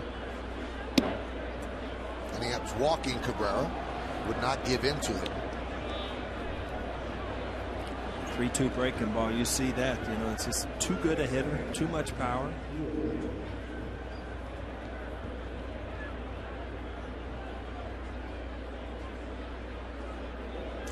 Is he the best all-around hitter in the American League, Flash? Well, power the other way. I mean, batting average is always there for a man who doesn't run well. Yeah, he doesn't get any cheap hits. And I've always said Robbie Cano is as good as anybody, but you know, power-wise, Cabrera obviously can reach any part of the park. Can't think of too many better, right? You brought up Jim Cott's name, and I was standing behind the batting cage talking to him, and he was saying what has really changed is the way guys drive the ball the other way. You know, we saw Alex Rodriguez hit his home run in the seats the other way, and he said you never used to see that before. You used to pitch him away, play him away, routine fly balls. Now those balls are jumping in the seats, and that's what I think of Cabrera when I think of him as a hitter. That one is drilled out into left field, but Ibanez just holds on for the first out. Well, we're going to take a look at Ivan Nova and the Mazda pitch by pitch and how he attacked Prince Fielder. First pitch changeup down and away. Good pitch. Fastball stands him up and in. And then a nice piece of hitting on the fastball away, driving it the other way. We're seeing early in this series what the Yankees are going to try to do with Fielder and keep him to the left side of the field. Keep him away from that short porch.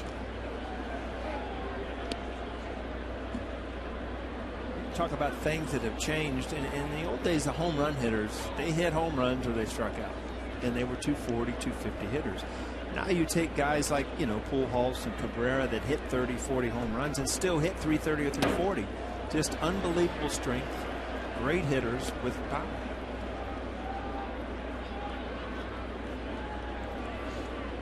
And think of the old days, you know, Reggie Jackson. I mean, unbelievable power, but he would strike out. And, you know, he was a Hall of Fame career, great player, hit home runs when he needed to. Dave Kingman, not obviously where Reggie Jackson was, but you know, strike out 4 times and hit a home run his 5th.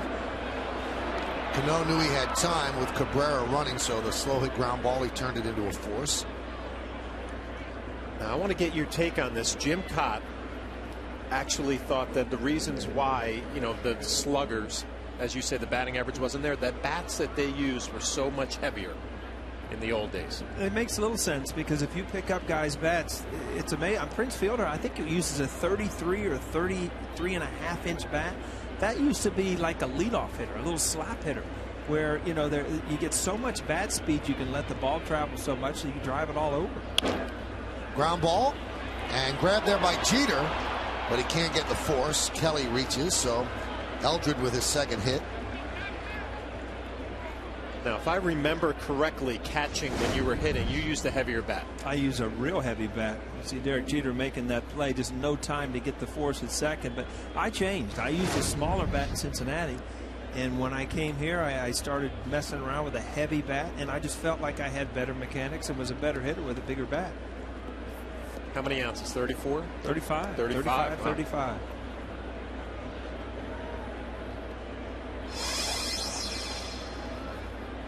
It was one of the benefits of catching Pick them all. Pick up all the bats up. You know, kind of get a feel for what guys are using. I've talked about it before, and I mean, there's literally hundreds of different models. You know, it's always fun to see, you know, what model, because you pick up a bat and think, God, how in the world can anybody hit with it? Bernie Williams, I'm not lying, had the ugliest bat I've ever seen in my life. Big handle, there was no barrel to it. I'm just like, Bernie, how do you hit with this thing? And, you know, some guys, you pick up their bat and it just feels like, man, this just feels good.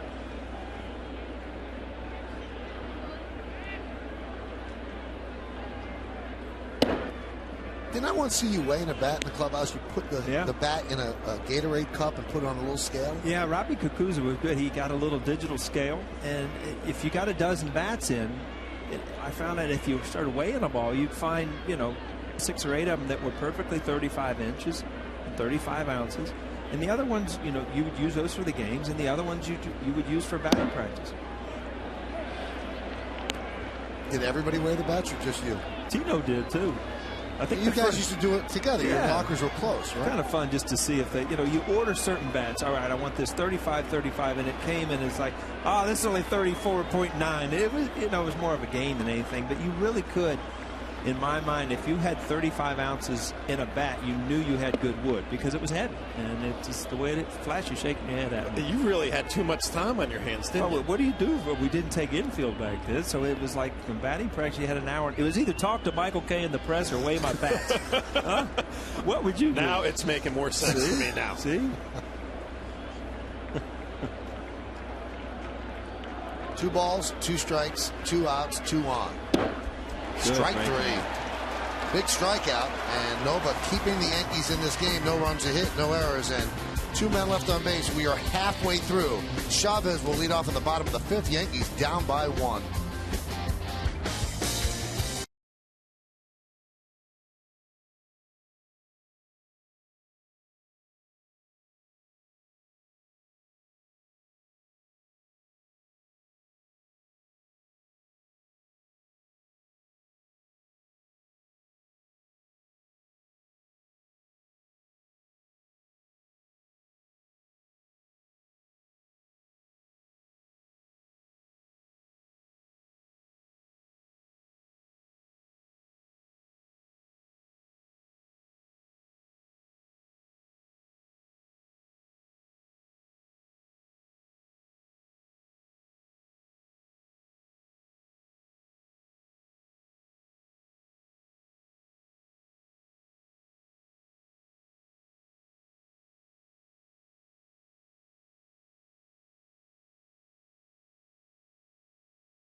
Mohegan Sun Sports Bar is a great place to gather and enjoy the game.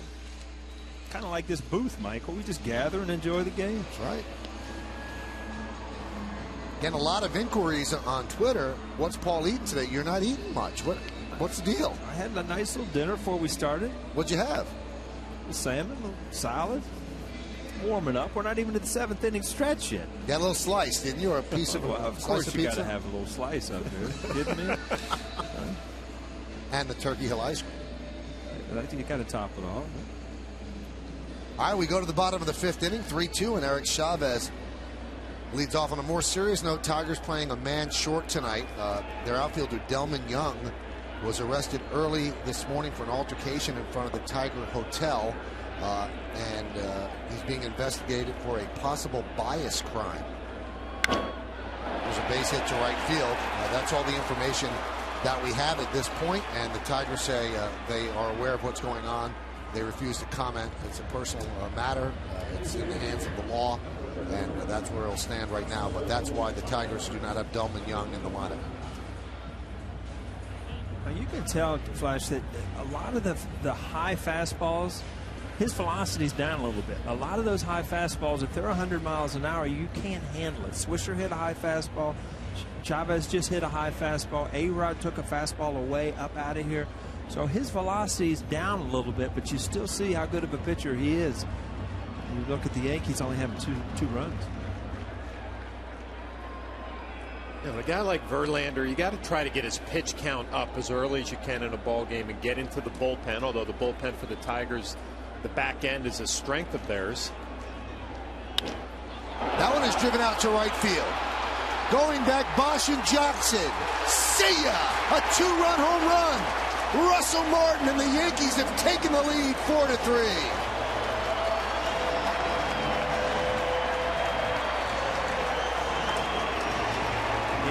Justin Verlander, I mean, another fastball, and you just do not see guys driving his fastball very often. This is just a night that might be down a little bit. That's the same pitch that A-Rod hit Russell Martin. I think Justin Verlander, as good as he is going to figure out that Yankee Stadium to right-handers is a good place to stay out in right field and start coming in on these righties a little bit more. He's shaking his head at, you know, those are possible outs in Comerica Park in Detroit.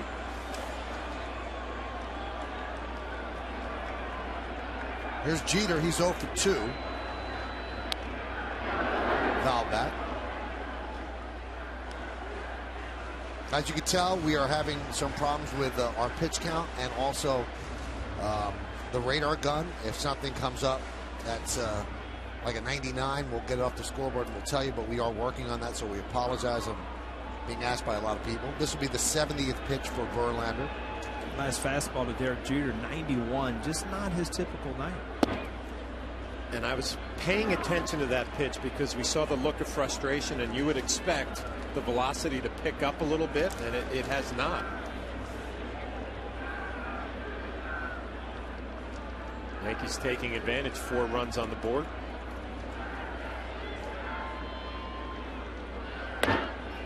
Soft ground ball to Fielder.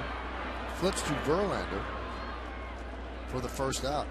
You see the difference in the pitching there, Flash, is these home runs have been fastballs away. A lot easier pitch to get to. That pitch right there, hard in on Derek Jeter's hands, and that's just a tougher pitch to get to. John, I'm looking at Verlander's 4 starts this year, and we'll see. The ball just diving in on your hands. There's just not much you can do with it. And in Verlander's 3rd start this year, 3rd start of the year, he threw 131 pitches. Is that jump out at you? Does that jump out at you? Yeah, of course.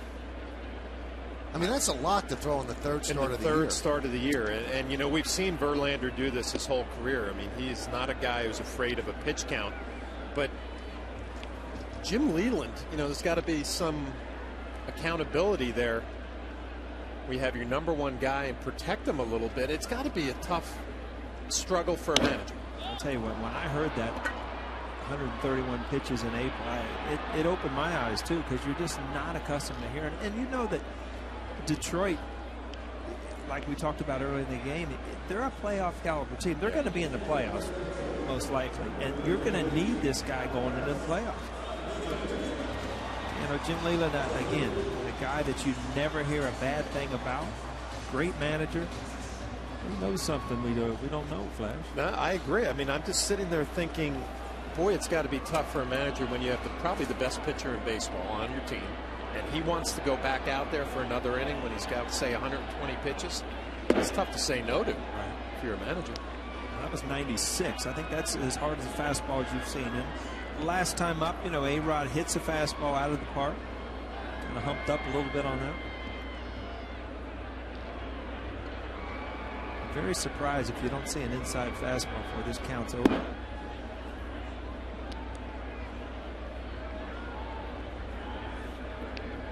Look Look at Alex now. The batting average at 243 is off to a slow start, but a couple of hits on the home run that you mentioned, Paul, against the Cy Young Award winner and MVP.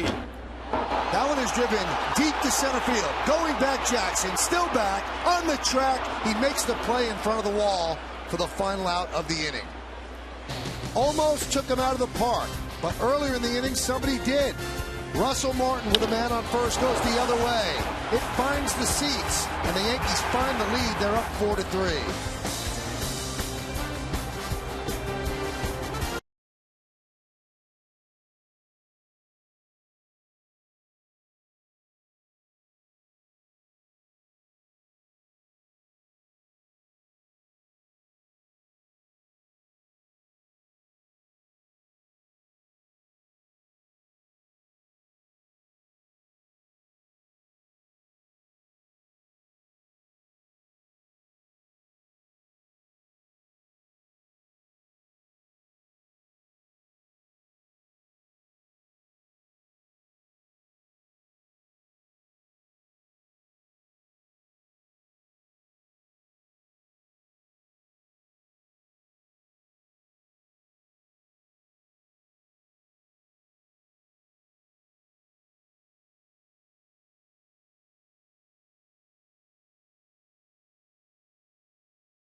Game Connect, our new social networking app that lets Yankees fans interact with each other and the broadcast booth while watching the game. See what other fans are tweeting about and get up-to-the-minute scores and in-depth pitch-by-pitch stats, all at yesnetwork.com.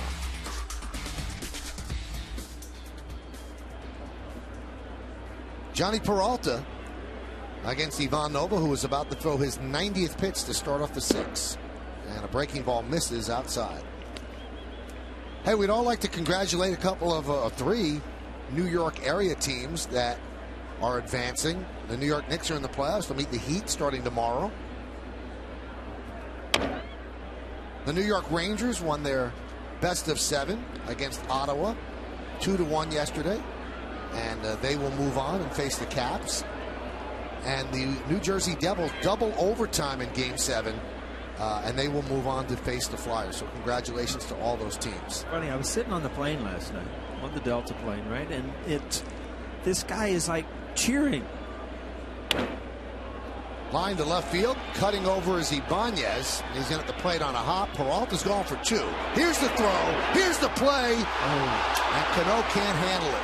Peralta's in there with a double. He would have been out. See, Robbie Cano, just you kind of decoy as a player, because as a runner you're picking up the second baseman, and you see Robbie just kind of stand there and you put a quick tag in and just forgot the baseball. Yeah, you're trying to fool the runner, although that ball's in front of Peralta. He can see what's happening through the double. But you're right, Michael, I think he had him. Well, back to my story, Michael. So this guy, he's telling me how much of a Yankee fan he was. Right. And all of a sudden, he's like hip, hip, hooray. Everybody's screaming and yelling. The Rangers just, he's like, the Rangers went ahead 2-1. And in my mind, I'm thinking, Texas. Right. Why are you so happy the Texas beating the Yankees? You got to finish telling me that you're a big fan. But by the end of the flight, we figured it out that the Rangers had won. That's after we sat on the runway when we landed in LaGuardia for a while. You ever like that when you sneak up on them? You actually fly in few A little minutes too early, yeah. Somebody at the gate. There's nowhere to go. It's kind of hard to park it sideways or something, I guess.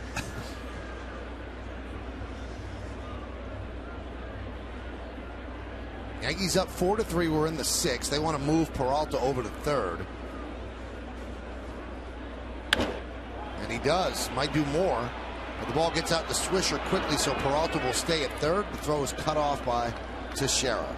Well, the big news was that the Detroit Tigers offensively just have not turned it on yet. But, boy, there's been some good at-bats tonight. This is another one. See Larry Rothschild going to the bullpen phone. Disappointing with the Russell Martin home run. Nova gets a lead. Boone Logan getting loose. A double where you could have had the first out at second base if Robbie Cano catches that ball, and followed up by a base hit. Nova's got to do some business here in the 6th inning, working out of trouble.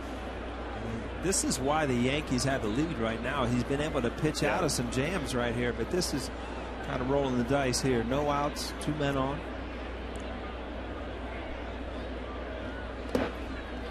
That ball gets away from Martin, and advancing to second is Rayburn. Heads up base running. Ball got away from the catcher. He took off. Yeah, you're right, Michael. And this is a thought that has to go through your head when you're at first base. That anything in the dirt, and Flash, you know this as a catcher, you have to block it. Then also you have to check the guy at third base before you can even make an attempt. So it's very easy to get to second base if you're on first base in this situation. Well, even if there isn't a runner at third, I mean, this is a good base running play, but it's even better with the runner at third. There's just no play. It'll be a wild pitch, and it's just a nice job by Martin to keep it in front. Keep Peralta at third base. Deep drive, right field. Backing up Swisher. It's over his head and up against the wall. That's going to score 2, and Austin Jackson has given the Tigers the lead with a 2-run double.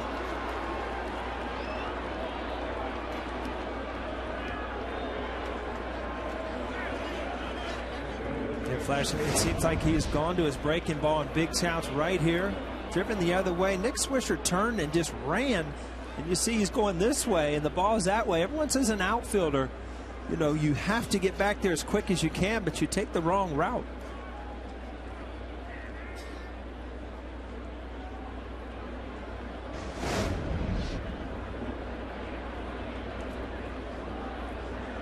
Sometimes a wind can change the direction of the ball. As an outfielder, when you take your eye off the ball, you run into a spot that you think the ball is going to land, and every once in a while you look up and it just ran to the right spot there to retire Bosch, who hit it very hard for the first out. That ball was hit as hard as anything tonight. And there, again, that's the frustration of being a hitter with men in scoring position. You center one, you hit it right on the nose, and you jog back to the dugout. How do you think Joe Girardi, Larry Rothschild are feeling right now? I mean, every swing in this inning, the ball's been hit hard. And now you have Cabrera and Fielder coming up. You saw that curveball. Some of the curveballs are not as sharp as they were. You know, this is, again, you're going to set up the double play, obviously. This is just not pitching around Cabrera, but you have to give yourself a chance with Prince Fielder to try to get out of the inning with a double play.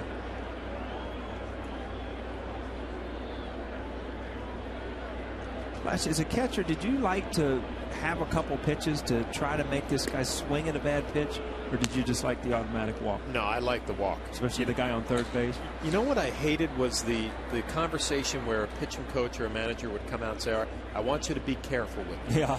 And right away What's that mean? You're putting a bad thought into your pitcher's mind. Defensive thought. Well, he has Nova issue the intentional walk with Fielder due up. He's going to bring in Boone Logan, try to keep it right here with the Tigers leading the Yankees 5-4. So this was not a great outing for Ivan Nova. He battled. He didn't give the game away, but he leaves trailing.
of live Yankee games on the go for just $49.99. And if you're a Time Warner cable customer, go to yesnetwork.com to get more information and subscribe. Well, Joe Girardi makes the call to the bullpen, brought to you by AT&T. And that call is going to bring in Boone Logan, who's really pitched very well in the early going. 13 strikeouts in 9 innings. Well, these are the situations that a lefty, you come out of the pen, you're going to face the other team's big lefty, and that's what you have here, Prince Fielder. Boone Logan has really done a nice job with runners in scoring position this year. Opponents 0 for 5 against Logan in these at-bats.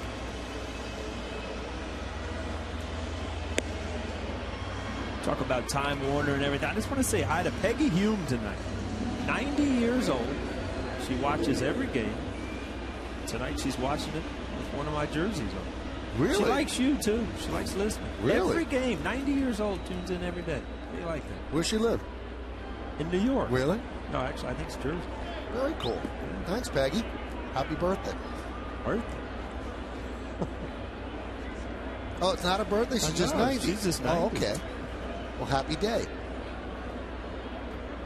First and second, one man out. We're in the 6th. A 2-run home run by Russell Martin put the Yankees up 4-3, but then a 2-run double by Austin Jackson put the Tigers up 5-4. That's where we are right now. First and second with one out.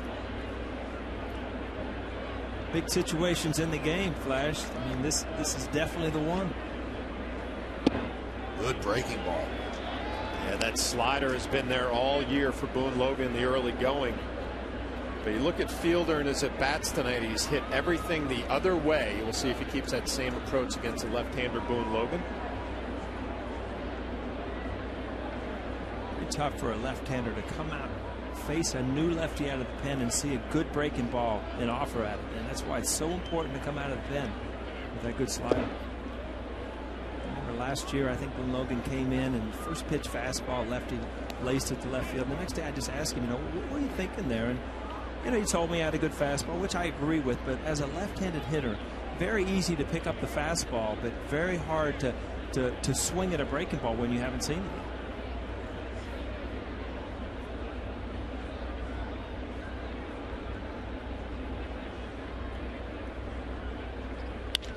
It goes the other way again. A base hit to left field. Jackson rounds third. He's going to score. The throw is cut off by Chavez, and he fires to Jeter to get Cabrera moving to third. So an RBI single for Fielder, and that puts the Tigers up 6-4. 4 at-bats for Prince Fielder. He's gone the other way every at-bat, not just a slugger with power.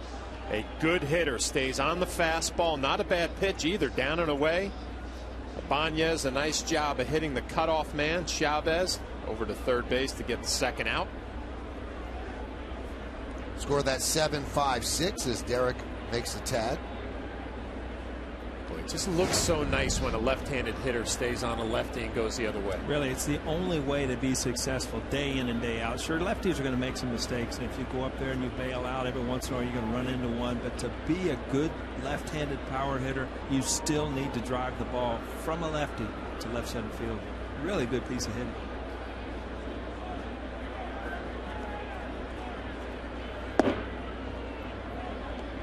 I was actually anxious to watch Prince Fielder this series because, in the other league, you see the highlights and you see the 450-foot home runs, but his at-bats tonight have been really impressive. I mean, he's been up with runners in scoring position. He's driven the ball to left field.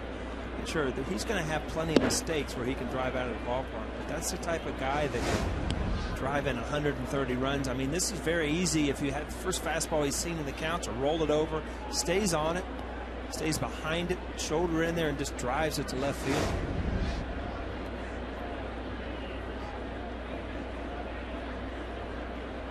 Batting average now over 300 early on against lefties this year. You know what I liked when we just showed this replay from the side? He doesn't move. He doesn't go forward an awful lot, just kind of stays there. Real quiet, uses his hands. That's when you know a hitter really trusts that he's quick enough to get to the ball. You're not lunging out there to try to cheat on it or anything, and you just wait and see. And and you just trust that you're quick enough to get to it. There's a strike to Kelly, 3-1. Just to finish up on Fielder and his at-bats, I'm actually impressed. He only has 2 home runs early on this year. You would think coming into Yankee Stadium with that short porch in right field, maybe try to add on to some of those power numbers, but he hasn't. Just stays the other way. 3-2. See Boone Logan, he threw that inside fastball, and all of a sudden, you know, as a lefty, you start opening that front hip to get to that fastball, and that breaking ball becomes unhittable.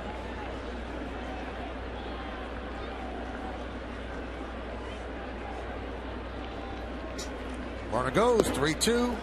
Check the swing. Did he go? No, he did not. Laser, third base umpire. Logan can't believe it. So Logan comes on, and he gives up an RBI single to the first lefty, then walks the second, and forces Joe Girardi to go to the bullpen again.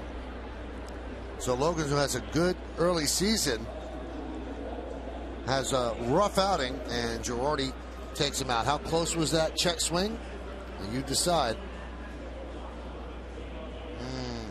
Pretty close. Corey Wade comes on to face Eldred.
Tuesday, May 8th, for a special giveaway when the Yankees take on the Rays. The first 18,000 guests in attendance will receive a hand sanitizer keychain, courtesy of New York Presbyterian Hospital. For tickets, log on to Yankees.com, visit the stadium ticket window. Yankees clubhouse shops, or call Ticketmaster at 877-469-9849. Corey Wade, the new Yankee pitcher, and he'll face Brad Eldred. Tap up the first baseline. Going to be a tough play, and it's not going to be made. So Eldred reaches, and the bases are loaded. You knew right off the bat. Some of the plays, you know, on TV, they look so simple. You know, this is a play that a little leaguer can make, but you've got the runner bearing down. You're going to have to barehand this ball. It's just a kind of an awkward play because you're sprinting towards the line. Don't quite get a grip on it. Surprising. It's an E1. I think that's an error. He tried to go with that underhand flip. You wonder if he had more time than he maybe thought he did. Tough play. So the Tigers have batted around. Here's Alex Avila. Bases loaded. It's 6-4 Detroit. And a strike.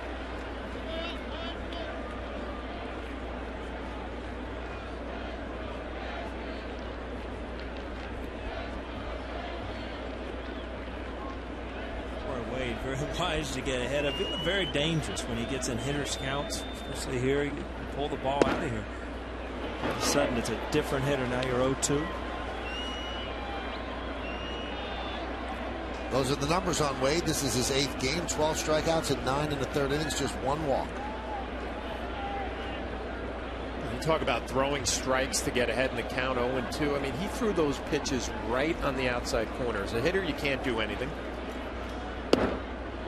Pushes the envelope.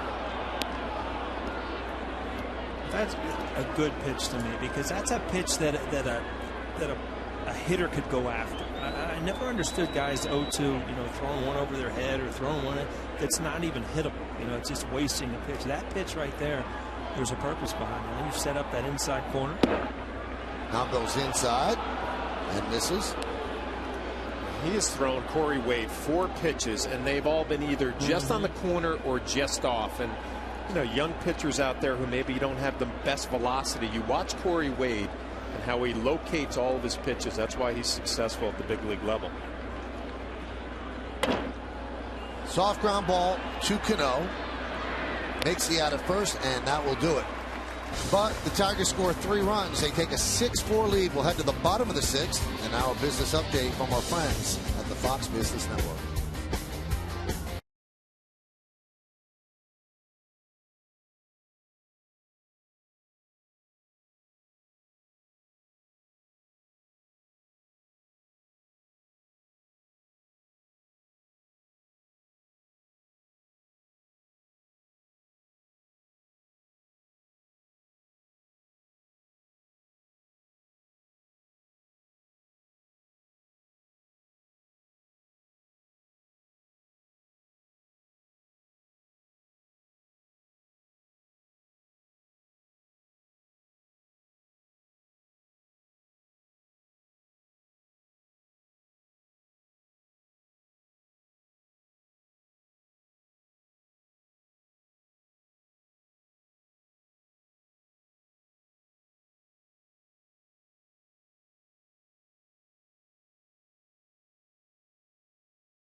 Pitchers be eligible for the MVP award. You've been texting us at 42951 all night. Here's how you voted. No, 68%. 32% say they should be allowed. So obviously Paul and John influenced the vote. Yeah, a lot of influence. Bottom of the 6th inning, Yankees again down, this time 6-4. It'll be Cano, Teixeira, and Swisher. Not too many times you could expect Verlander to give back a lead, so they're asking him to do it again. It's a nice test for your offense here if you're the Yankees. You've scored 4 runs already in 5 innings off of Verlander, and you're going to try to do it again. Regain the lead, not going to be an easy task.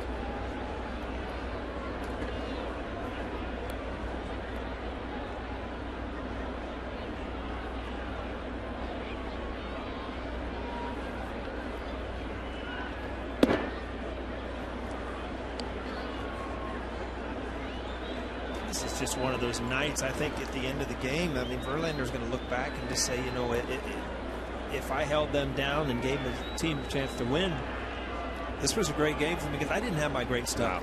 He hasn't even come close to 100.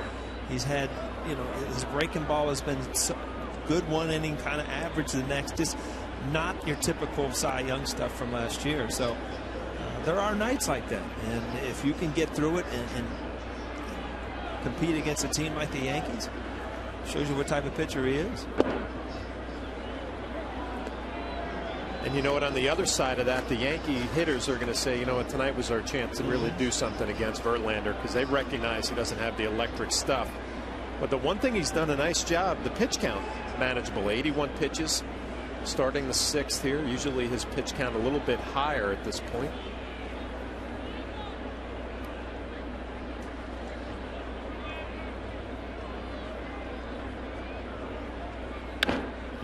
That's a tough pitch here. That's kind of just a cutter, kind of a slider right in on the hands of the lefty.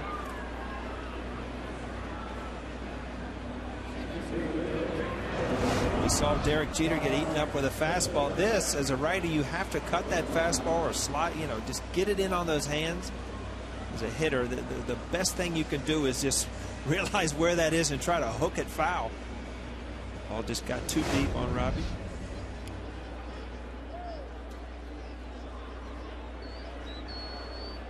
The nights you don't want to get jammed too, Flash. Cold. Just cold enough to kind of sting a little bit.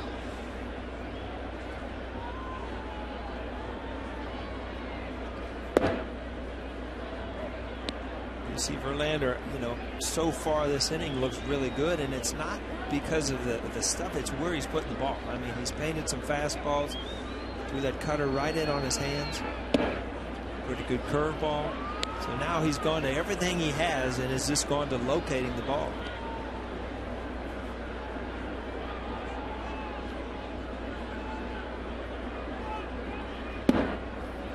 One and two to Teixeira.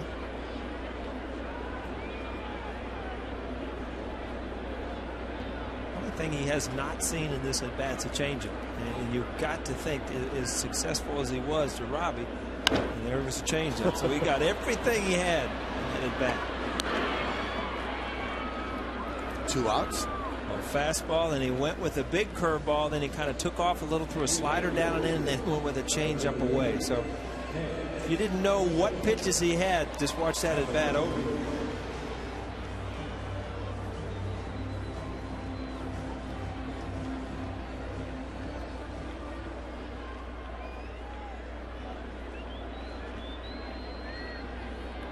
There's Nick Swisher, who was 1 for 2, struck out in the 2nd, double right center in the 4th.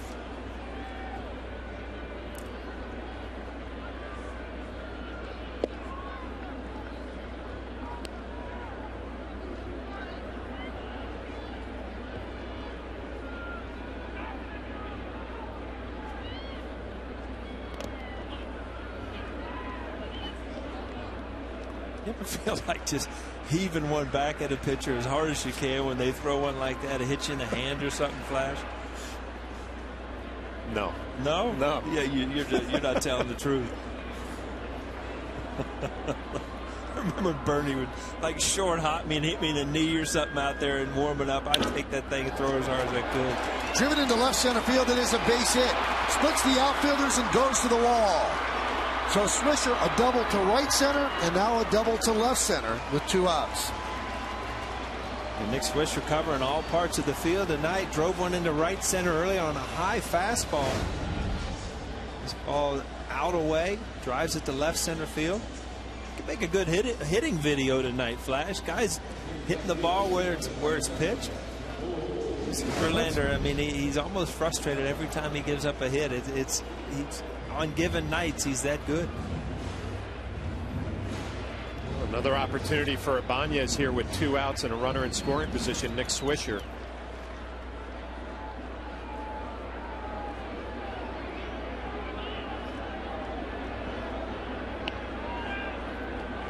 Ibanez 0 for 2.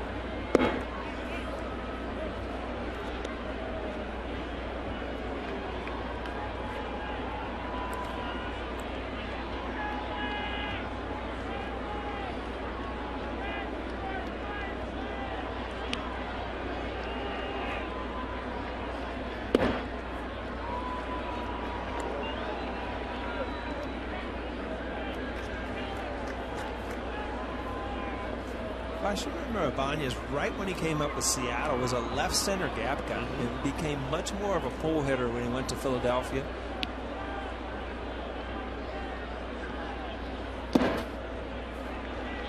Two and one. Verlander really using everything in his bag of tricks tonight. He's not overpowering. He knows it. But he is powering through. I'm interested to see this pitch here. 3 pitches to Ibanez. They have all been off speed.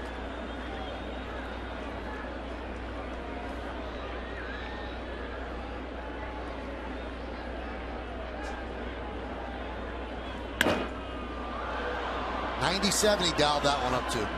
That's his fastest pitch of the night. Must be nice, huh? If you look at that, though, that's really the only pitch this inning that he's missed on location, and that's why Ibanez had a good swing at it. That ball was supposed to be in, and it kind of tailed back out over the plate.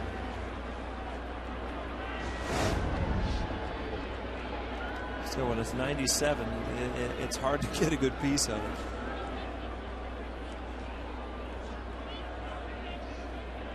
We talked about it earlier. When you have a velocity in the mid to upper 90s, it changes everything for a hitter.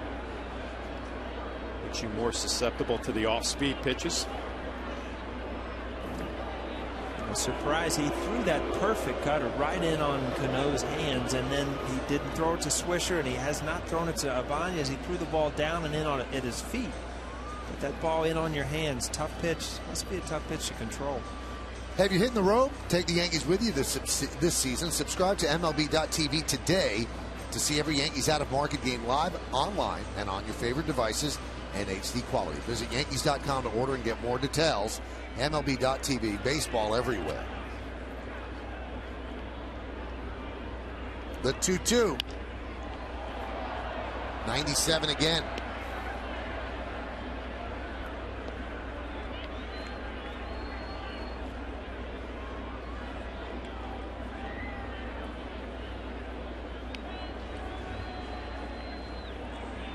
Leland going through the stats. Soriano getting ready for the Yanks.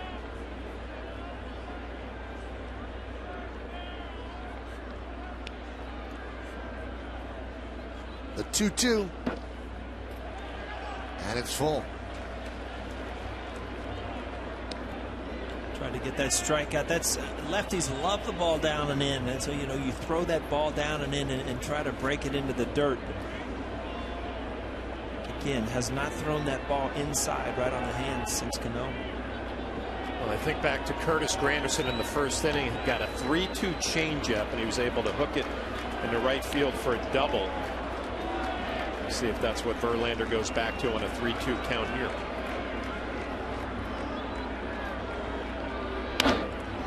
Based into left field. Kelly, it's over his head. Swisher scores. Ibanez at second. He'll stop there, and the Yankees have pulled to within 6-5. We'll see how they score it. You know, we're going to see a replay here, and that's not the type of ball that you lose in the lights, but he played it like he lost in the light. This ball's hit pretty well. Flash, you called it. I think it was a change-up away, and he just, I don't know what happened. Huh? Help me, Flash. You're the outfielder. You just missed it. Yeah, I think every once in a while you want to catch the ball out in front of you where you can see it. And I think that ball got behind him where you kind of lose sight of it.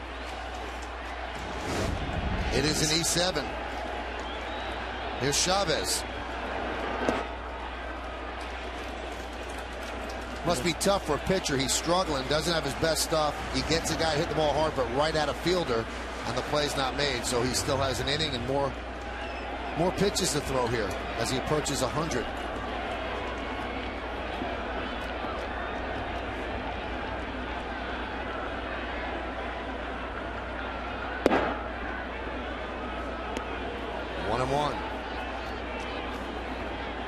That radar gun stuck on 97. He's hitting it a lot this year.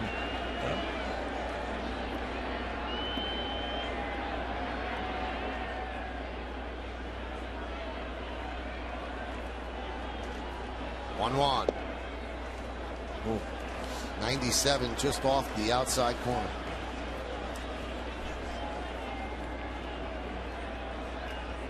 Phil Coke and Luke Pekonen just called up.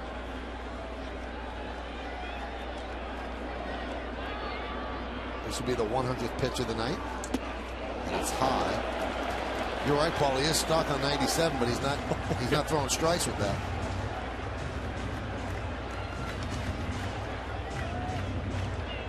That gives him 57 straight games of throwing 100 or more pitches. That's the MLB's longest current streak of consecutive games, 100 or more pitches. That's amazing to me. It really is. 3-1. That was his changeup, 96. It took a little bit off to get it over.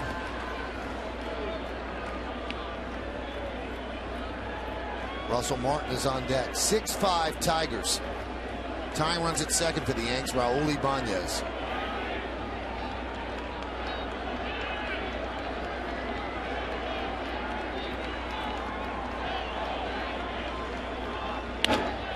Grounded to third. Tough hop. Cabrera makes the play.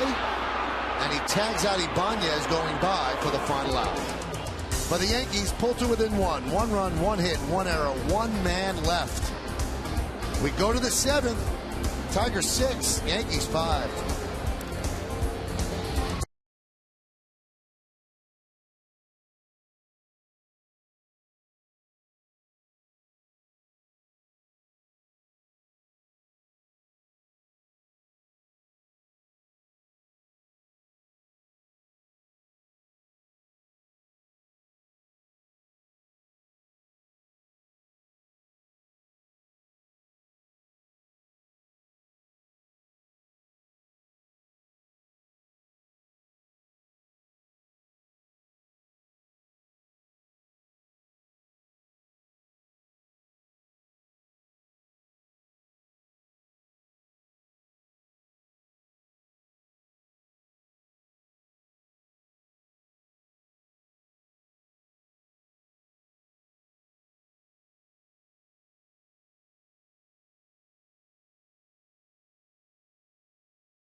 Nissan dealer. 6-12-1 for the Tigers, 5-7-1 for the Yankees. Verlander, 6 innings, 7 hits, 5 runs, 4 of them earned. Hasn't walked the batter though.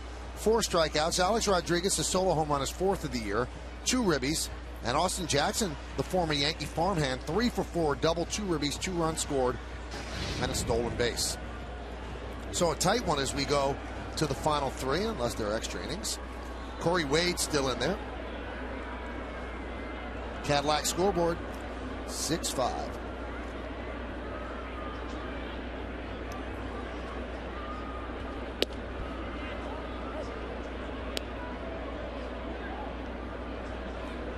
A lot of takes from hitters with Wade, and you know, you look 87, 80. I mean, he must be deceptive. He kind of hides the ball a little bit.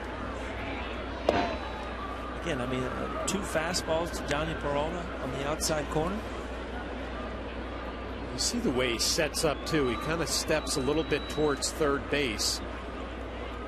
So I'm sure as a hitter, you're talking about the deception. Left foot towards third base, closed. Throws across his body a little bit.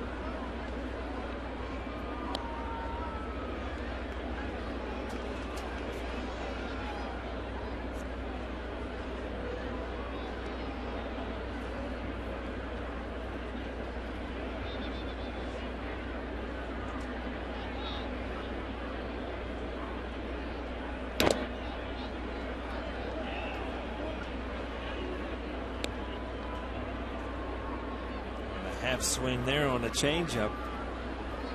John Peralta again, 2 fastballs, and he saw a slider and then a changeup. Now in your mind as a hitter, you've seen it all. So a high fastball. That'll do it.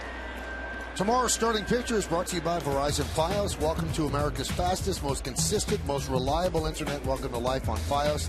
Drew Smiley, 1.13 ERA against Freddie Garcia, 0-1, 9.75. Our coverage begins at 3:30 with the pregame show on Yes, 4 o'clock first pitch. And Freddie Garcia has struggled, looking for a good start. That one's popped up, shallow right. Swisher's there. I'd like to see Smiley pitch against your old minor league. Nicely? Nicely. Well, Smiley against Nicely? It'd be a great little matchup. Smiley was smiling, too. Was Nicely nice? Really nice. Yeah, he was really nice. He was leading the world down there. Every category.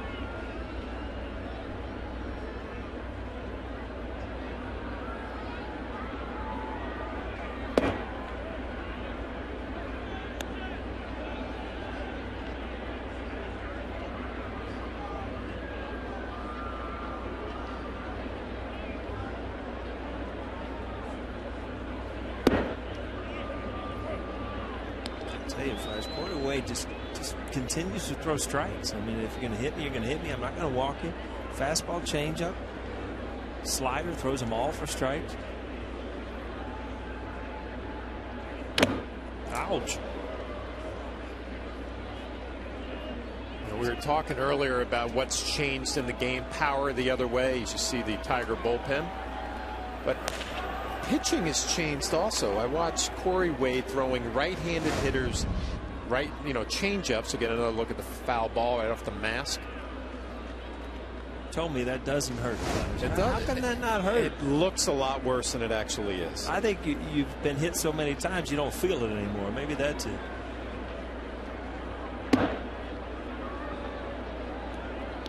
I don't remember earlier in my career ever seeing a right-handed pitcher throw right-handed hitters change-ups, because the thought was if you make a mistake, it's a pitch you can drive out of the ballpark. You know, now you see it all the time. I used to love that rule when you face, lefties with great changeups. Glavine. I mean, you take his changeup away, he's very hit. Yeah. Frank Viola did not throw changeups a lot to lefties, and he was not a batted bat for a lefty.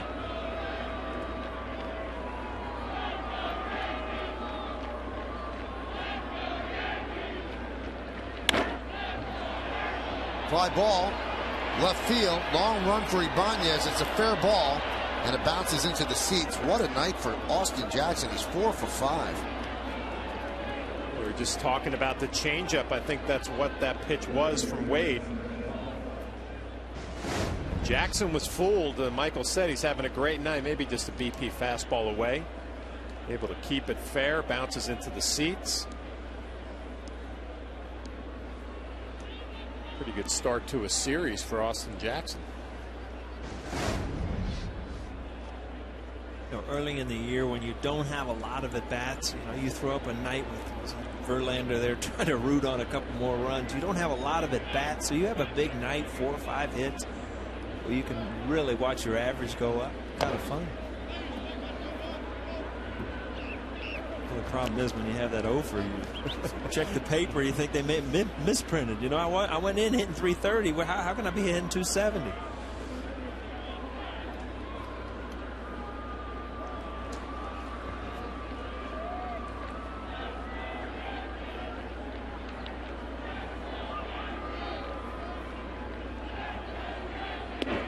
Good pitch. You look up, there's been 20 hits going into the game. We talked about the pitcher's duel. Nova been throwing the ball well. Verlander on the mound. All of a sudden you look up, 11 runs, 20 hits. There's Clay Rapata getting ready for Fielder and Kelly if it gets that far.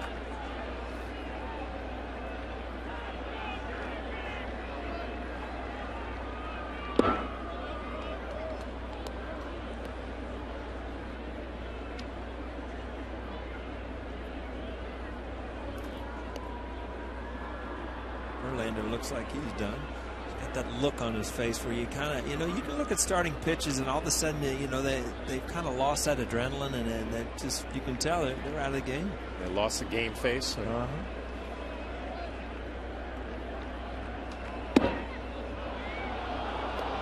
Joe West didn't even flinch on that. Very close inside. I think Russell Martin trying to tell Wade good pitch. Well, you can tell by Russell Martin's reaction. He thought this was a strike. Brings it back to home plate, puts his head down.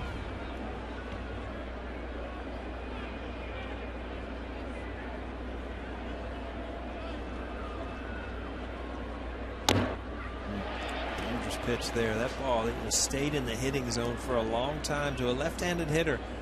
Those little spinning sliders in Yankee Stadium, usually you're very lucky to get that ball back. See, not a lot of bite on that ball. Didn't end up out of the zone.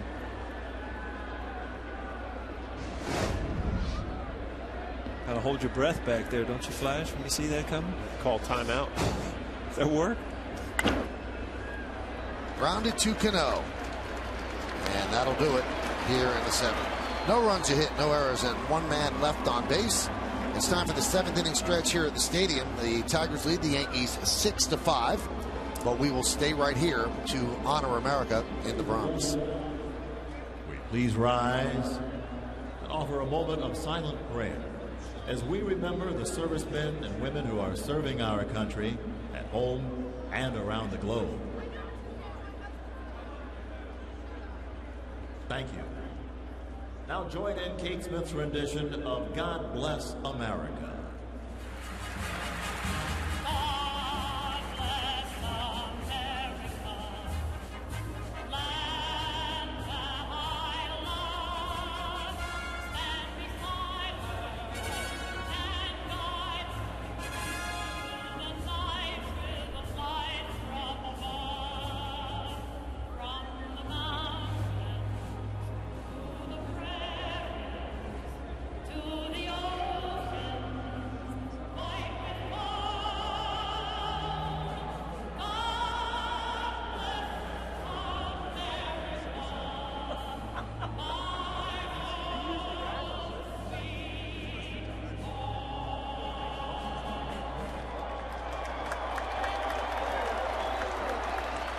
Ladies and gentlemen, we invite you to join in.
Red Sox, Carl Crawford has an elbow injury, which usually requires Tommy John surgery. You're going to try to rehab it, and he may miss 3 months. The Mets have gotten off to a good start. Mike Pelfrey, he has to undergo Tommy John surgery. Bryce Harper will make his major league debut tomorrow at Dodger Stadium. Why? Because they put Ryan Zimmerman on the DL with a shoulder problem, and that's some news and notes around the major leagues.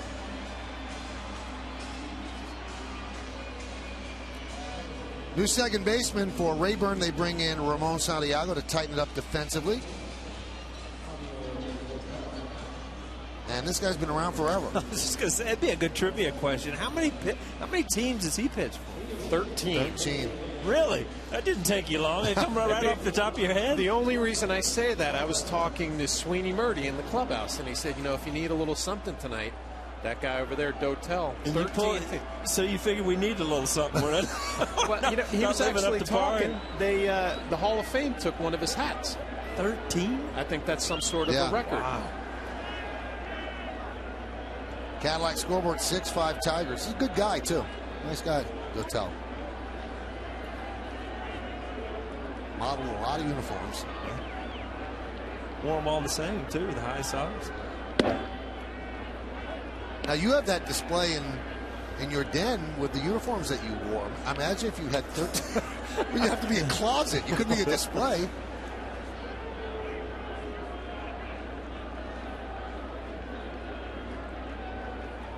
The 0-1. So I take it you and Flash hang out in his basement? Is that the way it is? He had a nice party one time. He was nice enough to invite me, and he's got a great basement with memorabilia. Was I in town for this, Flash, or did I just not get was it in the mail, or what happened? Well, it was in the same place that my invitation to Cincinnati has been. You don't ever go. It's Michael and I. He's very protective about Cincy, John, because when he used to do his postseason reports from Cincy, it'd have to be from the porch. Camera crew could not come in the house. Because the first time they came in the house, they put grease marks on the carpeting, and Mama said they're never coming in again. Strike three, and you could hear from up here Martin was upset with that call. He thought that was outside. Well, in last inning defensively, he thought there were some close pitches that the Yankees did not get. What do you think, Paul? I bet from the overhead that ball's a little away. See? Just a little bit. If I could move that plate on this telestrator here, it'd be a lot of bit, too. As a hitter, it's so frustrating because you feel like you're seeing the ball well. You feel like you can see the outside corner. He's probably, he's talking to Tony Pena about the pitches last inning, Flash, like you talked about. Well, that's the thing. As a catcher, if you're getting some pitches off the plate for your pitcher, you can say, you know what? Here we go, Joe. Well, Joe's been complaining all night, too. He hasn't been happy with the strike zone. Joe Girardi just made a leap over the fence in front of the dugout. I don't know if he's been thrown out. He must have been, for him to jump over that fence like that.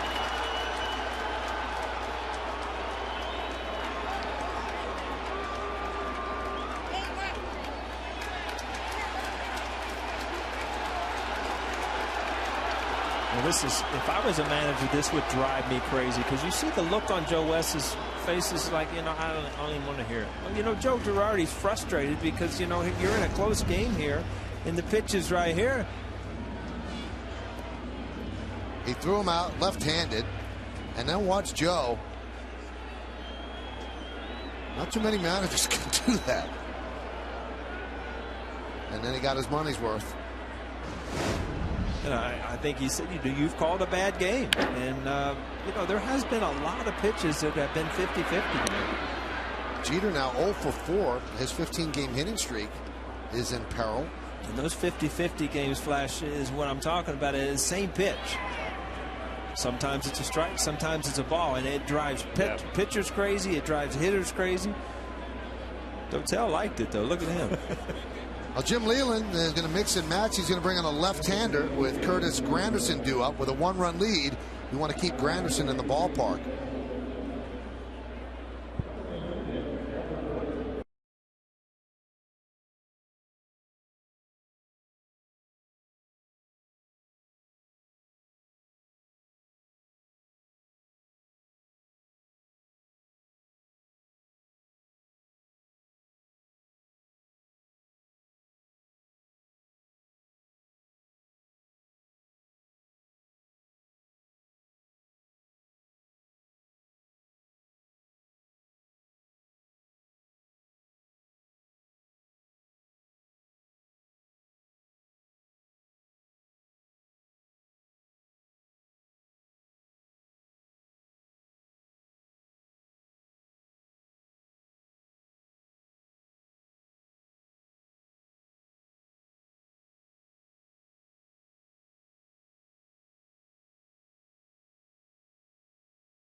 by Toyota, the official hybrid of the New York Yankees.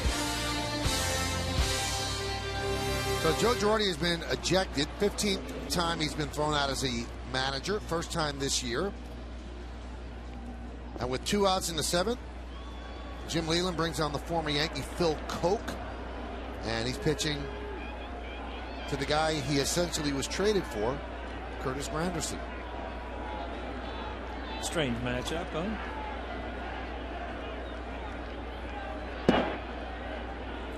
A strike.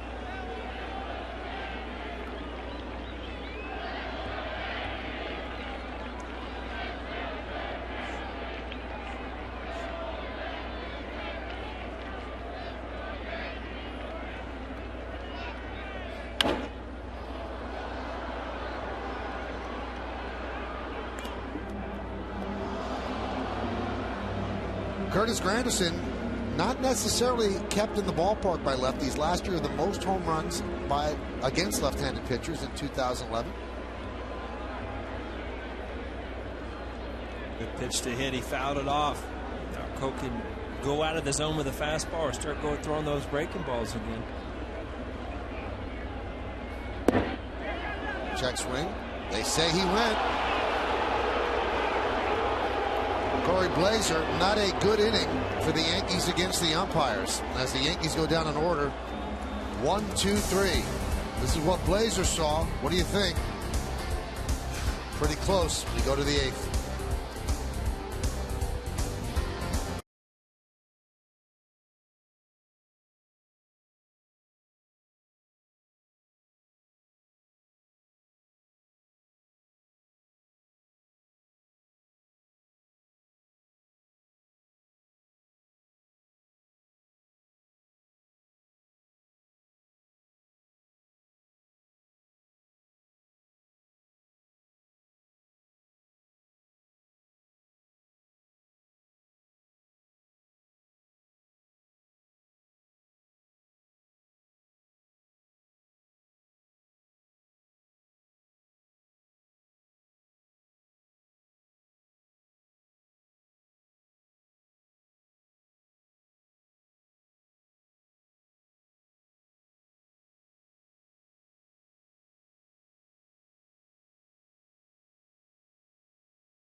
For tonight's Chevy Player of the Game. Text your vote to 42951 or vote online at yesnetwork.com. Tonight's candidates are number 1, Russell Martin, number 2, Alex Rodriguez, number 3, Austin Jackson, number 4, Prince Fielder.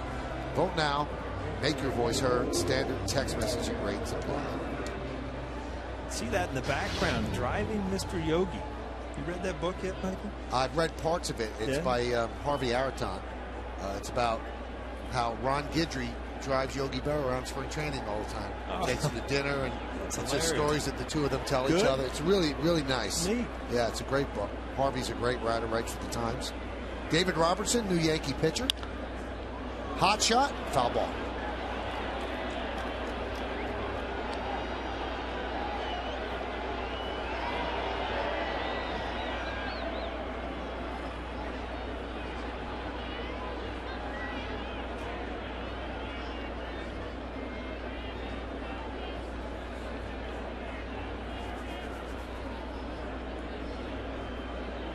Hyundai scoreboard 6-5. Tigers lead, top of the 8th.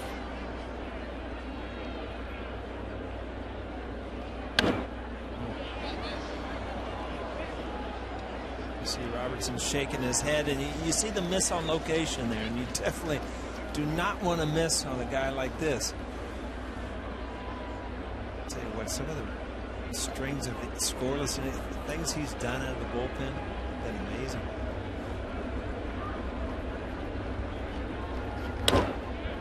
Right at Teixeira. I'll tell you what, that's an out. But I mean, just what a great piece of hitting. First pitch, fastball in, or a curveball in, then he ripped foul.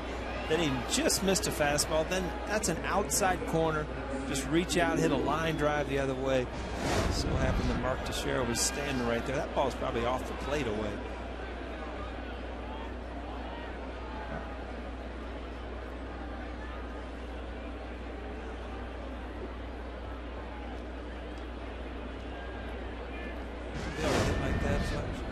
Game be a little more fun. You didn't seem to have too many problems. Oh, Try playing 13 years with what I brought up to the plate. That was work. I had many problems out there. He actually enjoyed that at bat right there, even lining out to the first baseman.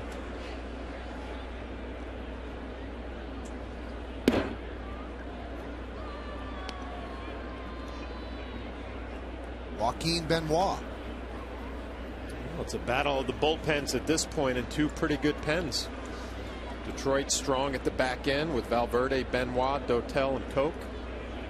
I didn't know a lot about Benoit till last year in the playoffs, and boy, I tell you what, he showed some guts. He threw some big change-ups in big situations.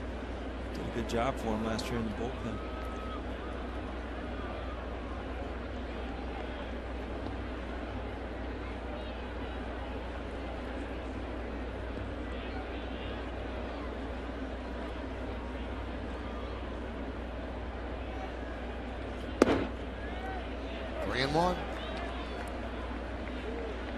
We've seen Fielder go the other way all night. I'd be surprised if he did that here. 3-1 count. Probably going to get a fastball from Robertson.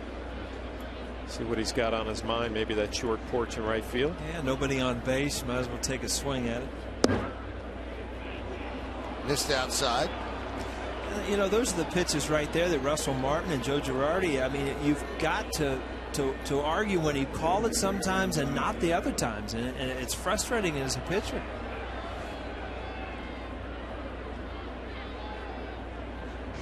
Joe West has been around for a long time. He's called a lot of games.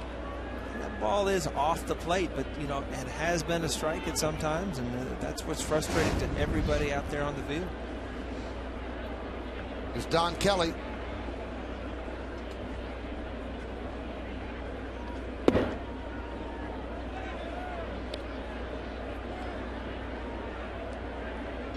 You know, Flash, as a hitter, there's some umpires that you don't get along with because you know their strike zone. Catching wise, are there guys back there that you just walk out and it's like, oh no, not tonight. They got this guy.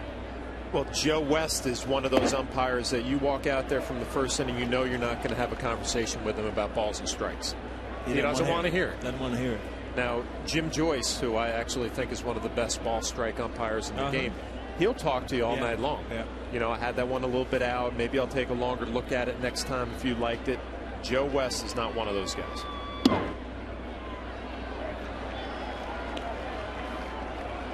So basically, all you wanted was somebody that would just have a conversation and let you know that he was trying back there. Just putting in, you know, an honest effort for you. That's all we're asking for, Michael. An honest effort up here. That's all. Check swing. And a lot of consistency.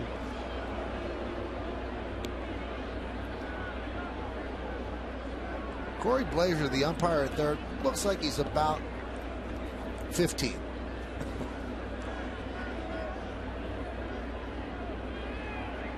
does look young. One of the newer umps. I was going to say I don't recognize that name. He wasn't learning. Foul tip and held on to by Martin for the second out.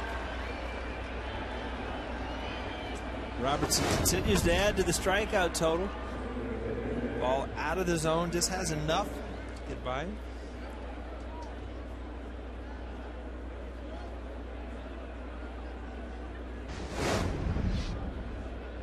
So two-way, and that's going to bring up Brad Eldred. Just got called up from the minors, and he is 2 for 4. Well, Jim Leland saying he's going to get some opportunities to be the designated hitter, and it's up to him. If he swings the bat, he'll be in there every day. And the Tigers have been using the DH spot almost like the Yankees do with rotating players. But he did say he's going to give Eldred most of the starts. Shows you how much they were disappointed with Brandon Inge, a guy they really liked, by waiving him. If he's not picked up by a team, he becomes a free agent on Monday. And they owe him $5.5 million. And they decided after 19 games, he just didn't have it anymore. And they ate the $5.5 million. That's unless somebody claims him this weekend, which nobody will. Then he can sign with anybody on Monday, and they have to pay the rest of the salary. The Tigers do. He's not a kid. He's 31 years old from Fort Lauderdale. Spent a lot of his minor league time with the Pirate organization. Debuted for the Pirates in 05. Signed as a free agent with the Tigers in January of this year. 2 balls, 2 strikes, 2 outs. Stays alive.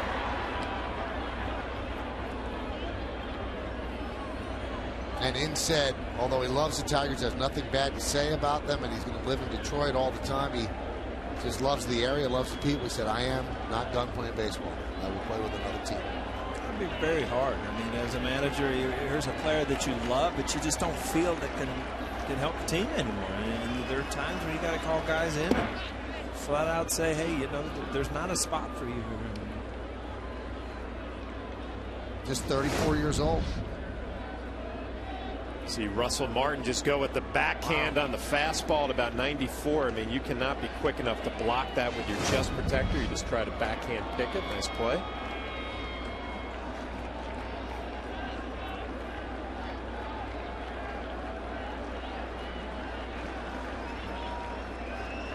Gonna go. Swung on and missed. He struck him out. And that'll do it. No runs, no hits, no errors. 1 man left. Bottom of the 8th, it'll be A-Rod, Cano, and Teixeira.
GMC presents Center Stage with Michael Kay. The current star of The Raven reflects on his early success in 16 Candles and Say Anything, and later roles with John Malkovich and Nicolas Cage. Center stage tonight after the postgame, only on Yes. Raven. The Raven. That opened today. You know what? When I flew in last night, it was all foggy and looked nasty. That's got to be what that movie just. That's the setting for it. Just dark and. Huh? Pretty much. Yeah. It's about the fictional account of Edgar Allan Poe's last 5 days. Wow. That's when I was hauling like 6 bags in the hotel. I never could figure out. You're coming here for 3 days. Your daughter brings like 3 bags. It doesn't make sense to me. Joaquin Benoit Huh? will face Alex Rodriguez. There's a strike.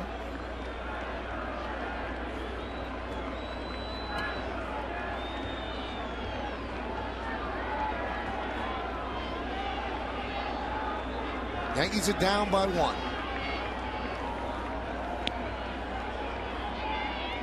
Alex is 2 for 3.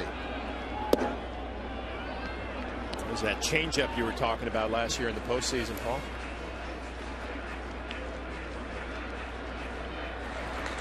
Rapata is joined by Epley.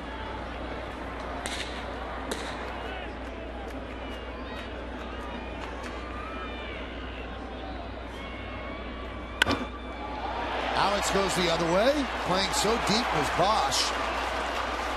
And he gets a base hit. Paul, why play that deep? I mean, you're guarding against a home run. Well, especially in Yankee Stadium, and I've said it over and over again, there's no reason to play real deep in Yankee Stadium because basically anything over your head is out of the ballpark. But Alex Rodriguez has swung the bat well, and it all started with just a little nubber off the bat in the first inning on that slider from Verlander, and it's just a confidence thing.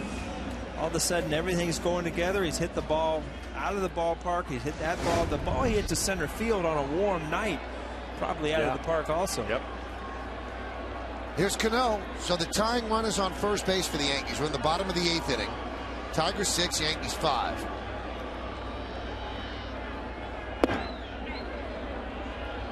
Check the swing, but West said he went around. You can see Cano not thrilled with that call.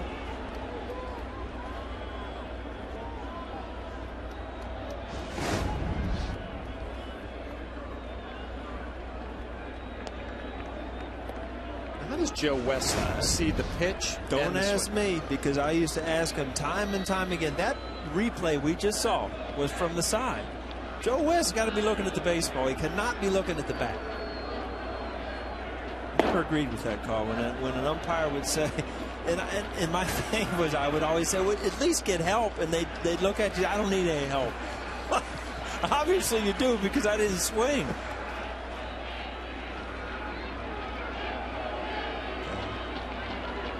Those conversations were one-sided, Flash. You know that? They didn't want to hear one thing you had to say up there. 1-1. Benoit dials it up 1-2. Greatest part of my job back there is letting the umpires know, don't let O'Neill do that to you. Yeah. Don't let him talk that way to you. Trying to get me kicked out? What's up with that? Watching some of Robinson Cano's swings, it looked like he's out on his front foot a little bit. Hands aren't working as well as they have in the past. You don't see Robbie overswing very often, but that last pitch, fastball looked like he tried to do a little bit too much with it.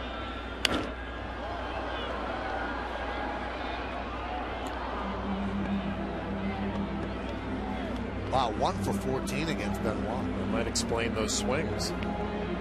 One of those guys who you don't pick up the ball out of his hand. Has a good changeup, and a lot of time as a lefty, you know in that count in the back of your mind you're going to see that changeup, and you give up on some fastballs, and you end up swinging late or swinging long with them because you're waiting to make sure that it's not that changeup.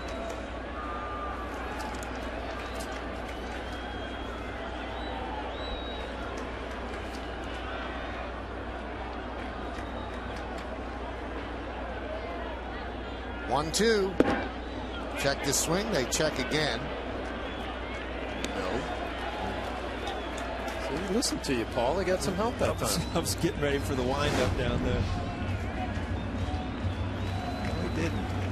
Did not go.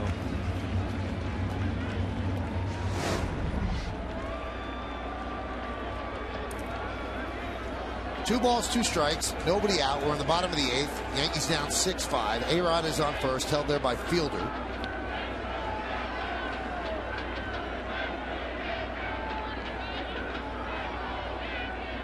Two. Base hit. A-Rod had to hold up. He's going to round second. He'll go to third. He'll make it. And the Yankees have runners on first and third and nobody out. It looked like he waited all the count, and that was the changeup, and a good one too. But in the back of his mind, you know that he has a good changeup. Sometime during that count, you're going to see it. Robbie got that changeup there and hooked it in the hole. It's a good movement on that ball. 83 miles an hour.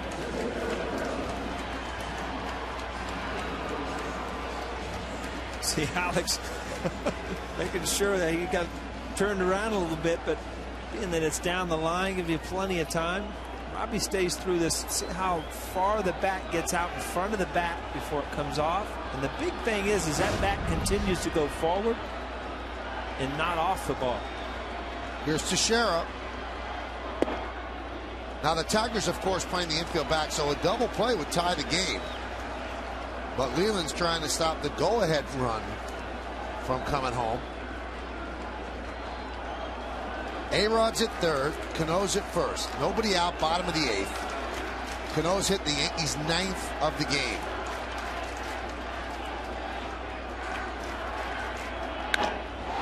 Drilled deep to center field. Going back, Jackson. He's there. He'll make the play. Tagging is A-Rod. He scores. Moving to second is Cano. Heads up base running by Cano to get into scoring position, and the game is tied at 6. A lot of talk about Mark Teixeira going to go the other way a little bit more. A nice piece of situational hitting right there. First sacrifice fly for Mark. Center of the field, but a better base running play by Robinson Cano. Deep to center. He tags from first, a throw off line. He is now into scoring position, and you see Mark Teixeira excited about his teammates' nice base running play.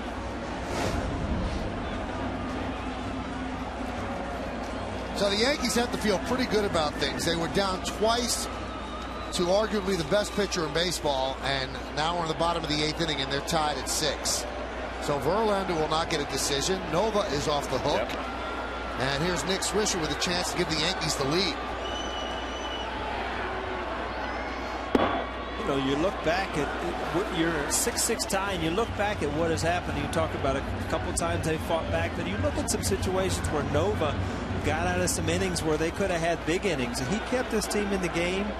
He saved 3 or 4 runs throughout the game, and all of a sudden the Yankees have tied it up. Big at bat by Robbie. Big at bat by Teixeira. I mean, all of a sudden you have a chance to steal a game.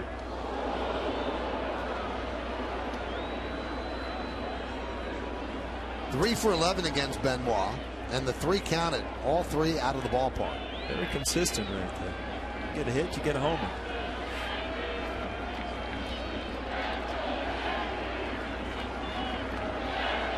Twisher's had some good at bats. We drilled one into right center, and the ball away to left center.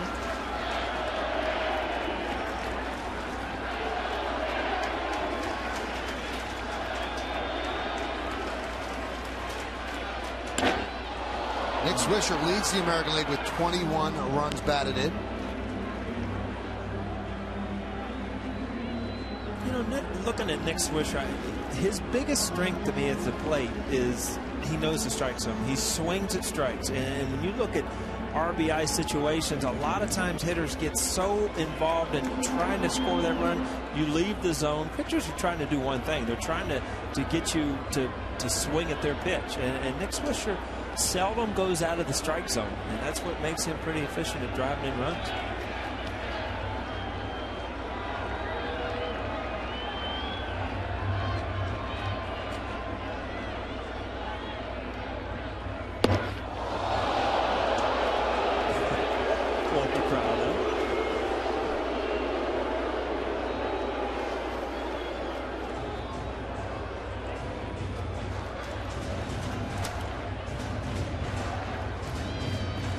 Those are the AL RBI leaders.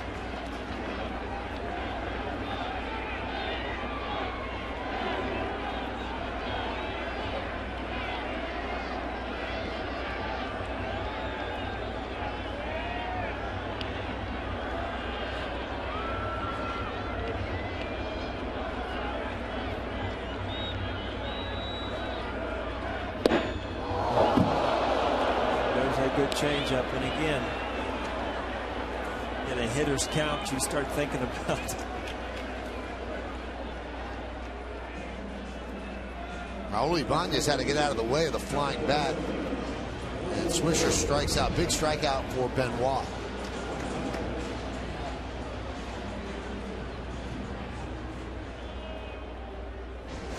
do that much, Fire? No. I was watching the game the other day. Josh Hamilton, I mean, he's just launching bats. 3 times in 2 days, yeah. They're going to intentionally walk Ibanez. So they're saying we'd rather pitch to Chavez than Ibanez. It's just a choice here.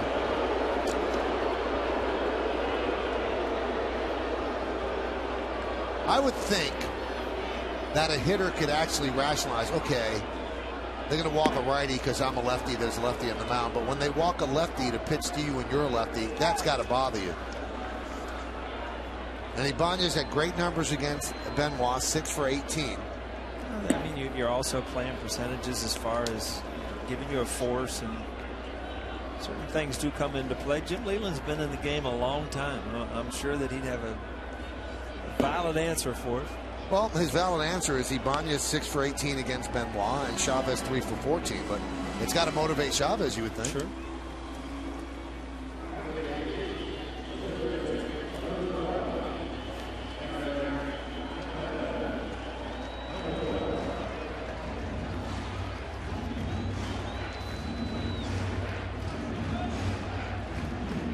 Tigers have lost 4 in a row and 6 of 7. So wins have been hard for them to come by.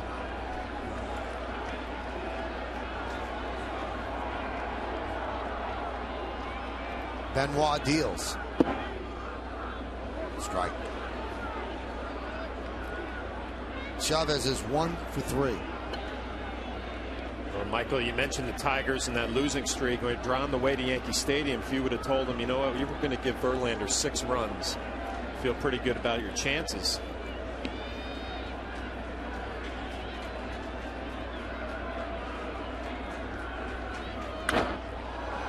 Foul back. Michael, you talked about their losing streak lately, and as a manager, you always expect Verlander to be that one guy to stop it. And he didn't have his A game tonight, didn't have his under mile-an-hour fastball. The Yankees had some good at bats.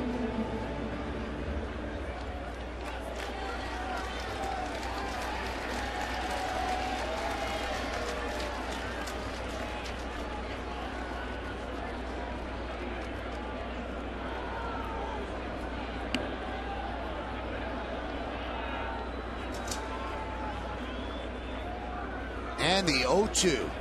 Swing and a miss, he got him. So the strategy paid off. But the Yankees tie the score. 1 run, 2 hits, 2 men left. We're going to take it to the 9th inning, knotted at 6.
to the final out for the WB Mason postgame. Bob Lorenz and Jack Curry break down tonight's series opener in the Bronx. Plus, Meredith Marakovich talks to the team in the clubhouse, and you can hear Joe Girardi's comments in the manager's report. It's the WB Mason postgame, and it's only on Yes.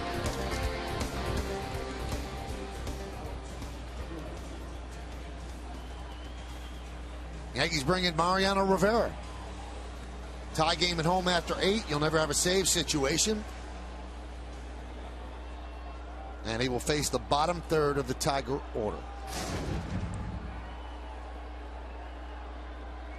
So, Flash, I have heard, and Michael has too, are you the W.B. Mason guy without the mustache? Do you like incognito, like Clark Kent throwing the mustache on? Oh, that's what's on your mind in a 6-6 game?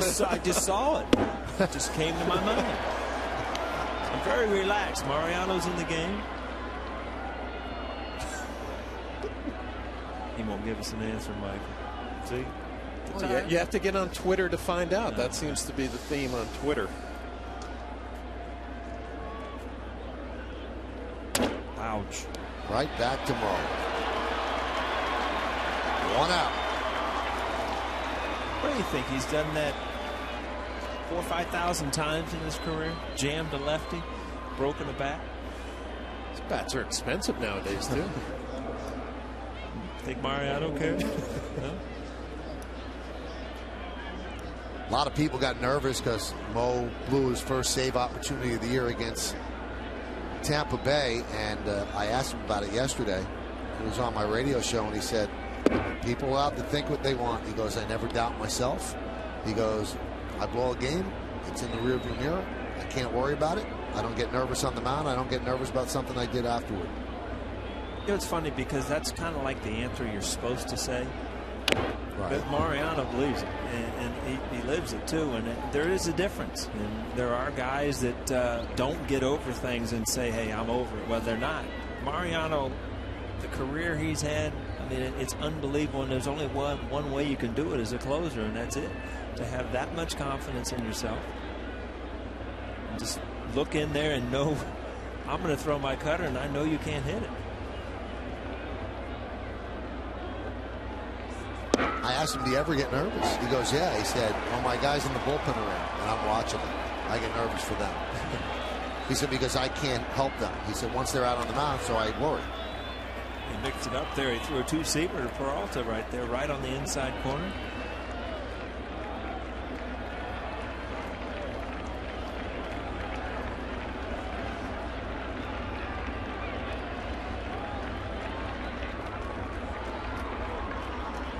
Little housekeeping.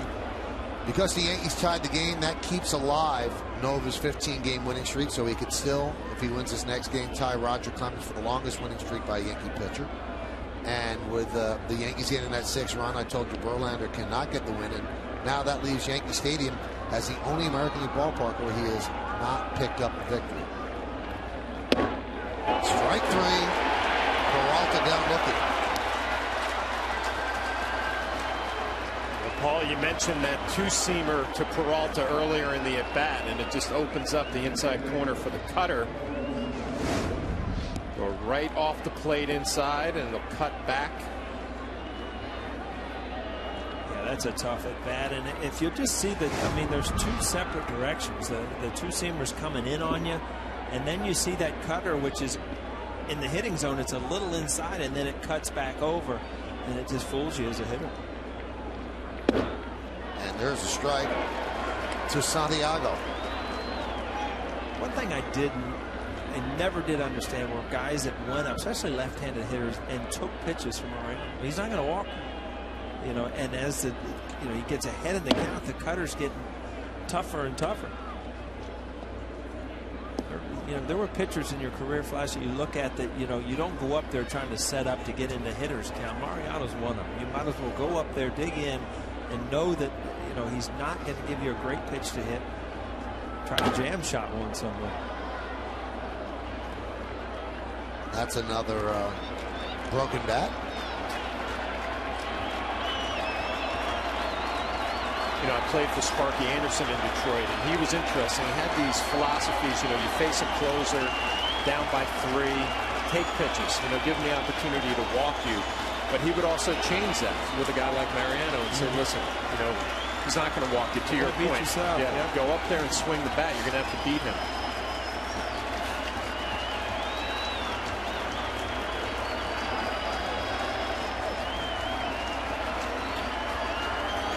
The 1-2.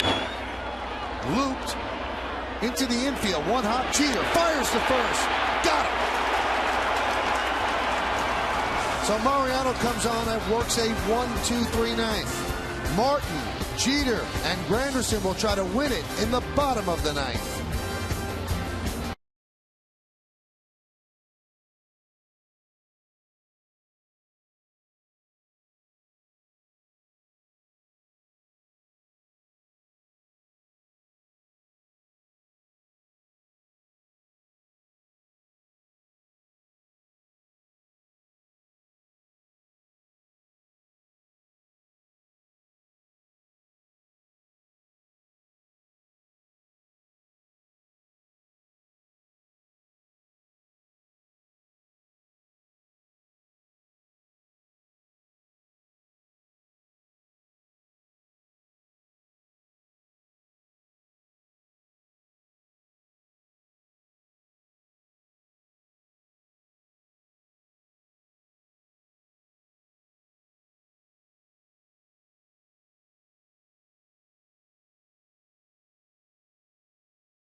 Skowron passed away at the age of 81 after a long battle with cancer.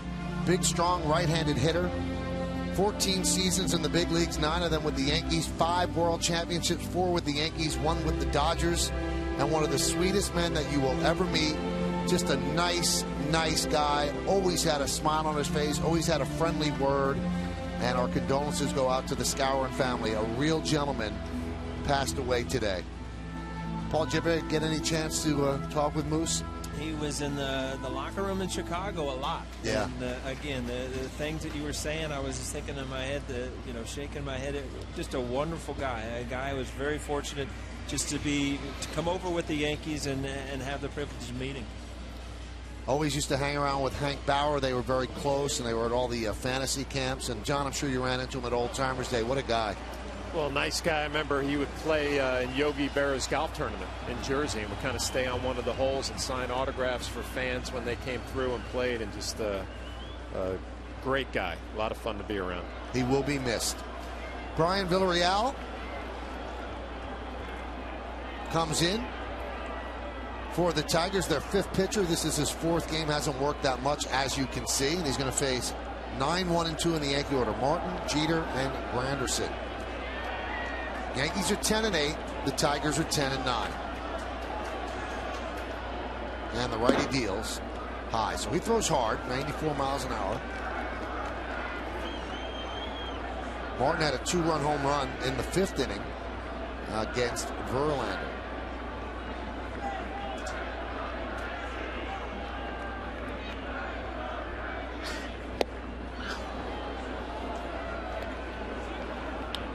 This was the 5th inning, a fastball out over the plate, and he hammers it deep to right center. We see swings like that, a guy who's struggling, and say, that might be the one swing that gets him going again. Hitting the ball the other way with some pop.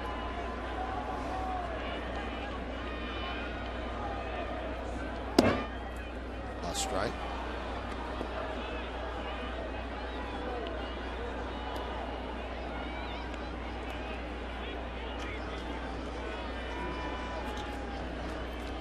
Rafael Soriano gets ready in case there's a 10th inning.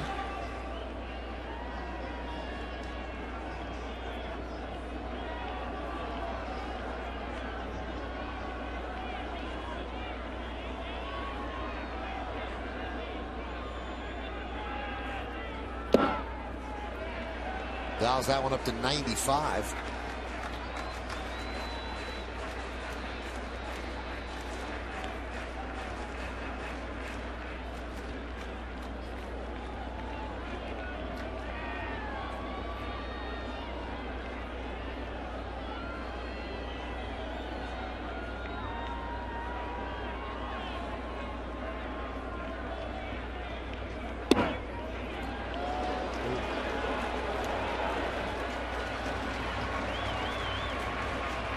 Situations you really have to bear down as a hitter and take the situation of the game out of your mind. You know, everybody wants to walk up there and be a game winner and hit the home run. You really have to just try to hit the ball hard somewhere. I mean, if the pitcher makes a mistake, you'll hit it. But to try to go up there and force a home run, very hard to do. This copyrighted telecast presented by authority of the New York Yankees and may not be reproduced or retransmitted in any form, and the accounts and descriptions of this game may not be disseminated without the express written consent of the New York Yankees. Wait a long time to read that. That was a late one. People were ready to record and disseminate if I didn't say that. Yeah? Yeah, they what were if you would poised. have like gone deep on the first pitch? You would have had to do it in the post game. No, they might have been able to disseminate.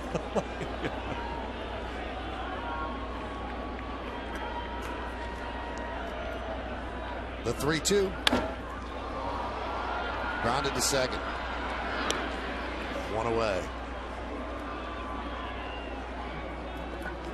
Well, here's Derek Jeter. 0 for 4. Probably didn't think he'd get a chance to extend his hitting streak. He's at 15 straight. Grounded to second in the first, struck out in the third, grounded to first in the fifth, grounded out to short in the seventh. I'll tell you one thing, he better dial it up a little bit. Russell Martin just had a 7-pitch at bat, and I don't think anything was under 95.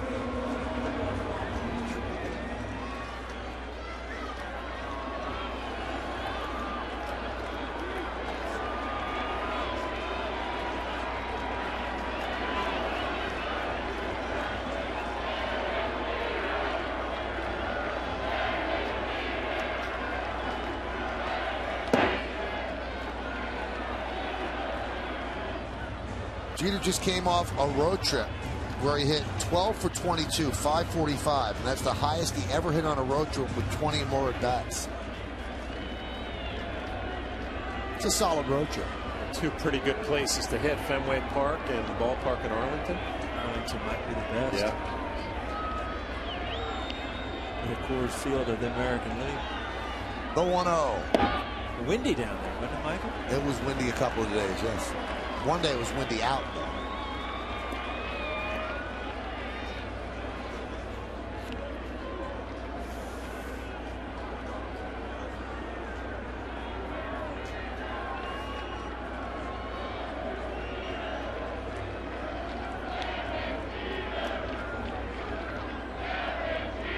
The 2-0. Strike on the outside corner, 2-1.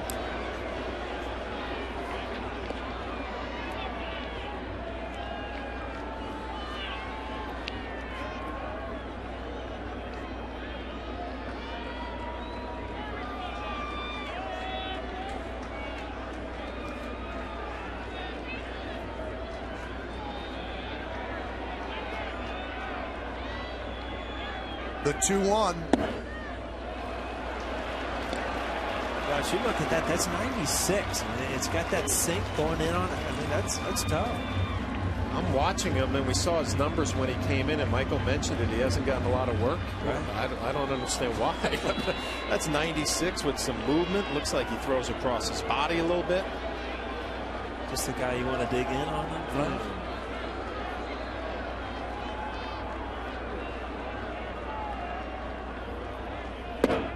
And he walked him. So the winning run is on base.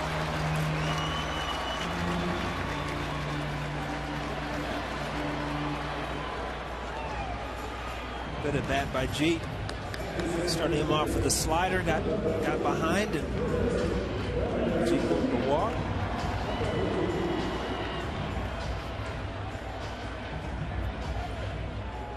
Granderson doubled in the first inning. Since then, flied to right, flied to center, and struck out.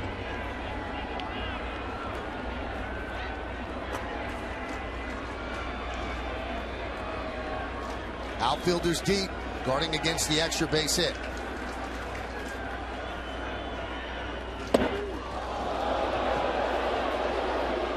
Hey, Joe West, everybody was dancing back there on that one.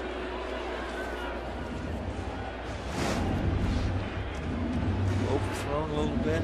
Boy, I tell you what, as a left-handed hitter, you see that ball coming at that front knee, and you've already kind of planted your weight. It's really hard to get out of the way. Now Jones comes out and talks.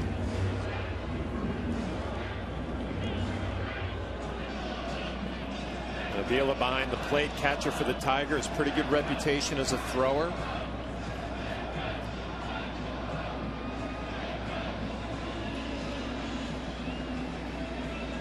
Like a very soothing conversation, a little smile on his face.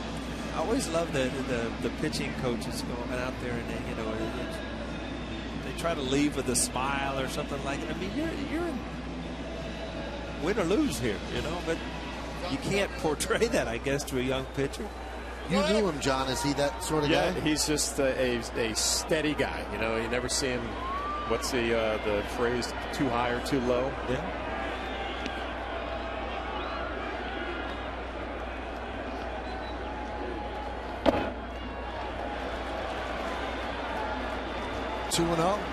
Watching this kid throw, I mean, it's fastball after fastball. We've seen one slider. As a hitter, you're watching Curtis Granderson on deck or Alex Rodriguez.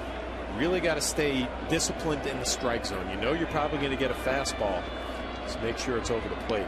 Well, you're watching him on the mound too, and you can tell everything's just kind of speeding up. His maneuver, everything, it starts happening quicker and quicker, and it's hard to slow down and realize that you need to throw strikes.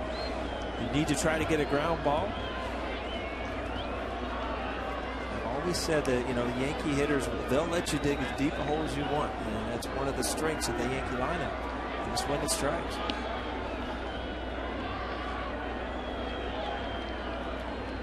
Three and one, and Alex Rodriguez is on deck.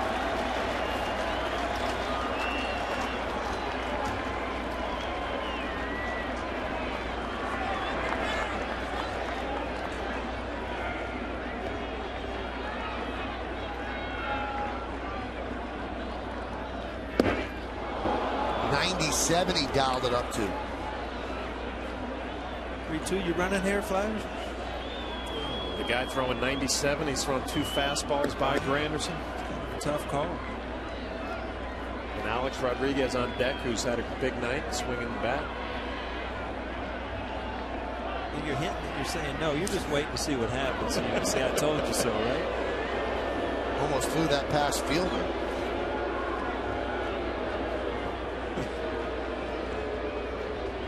Once in a while, those guys that are hard throwers to the plate, they like to throw it hard over to first too.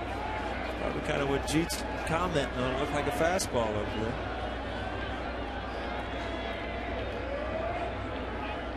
Like he's leading. Yeah, a little bigger lead. There he goes. 99.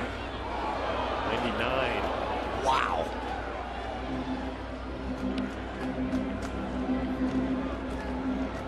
The left side of the Tiger infield constantly has their bare hand in their back pocket until the ball is released. So it's a little chilly out there on this Friday evening.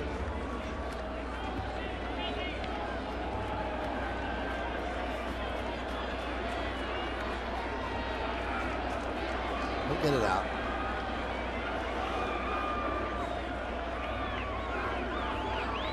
Jeter goes again. And the ball gets away from Avila.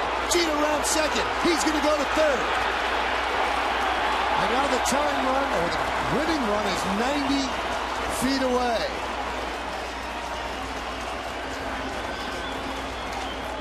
See, Flash, that's why you run. You never know when that one's going to ricochet off the shin guard. Jeet's in motion, but he's smart enough to look back, see what's happening, sees the ball rolling over there. Actually, Prince Fielder comes in from first base.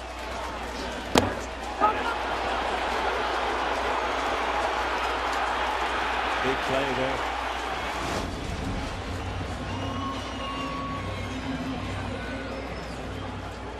So that's a walk, and Jeter moves to third on the wild pitch. Now there's some options here, Flash. Yeah. Let's go through. Do you walk bases loaded with a guy who's struggling with control with a lefty on deck? Or you just go after Alex and try to get a strikeout or a double play? Well, Alex has faced this kid one time. He's 1 for 1 with a home run.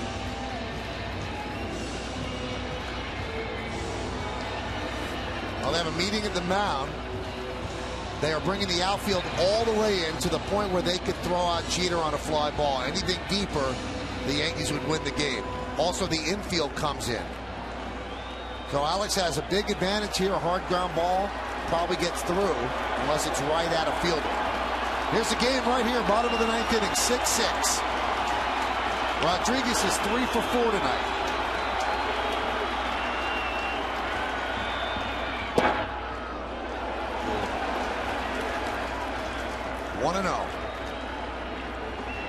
You know, it's funny because if you're hitting right here, you're wondering, are they going to try to make perfect pitches? Or are they coming right after me? And you still, after that first pitch, don't know. Don't know. Because that ball was very close to being a strike.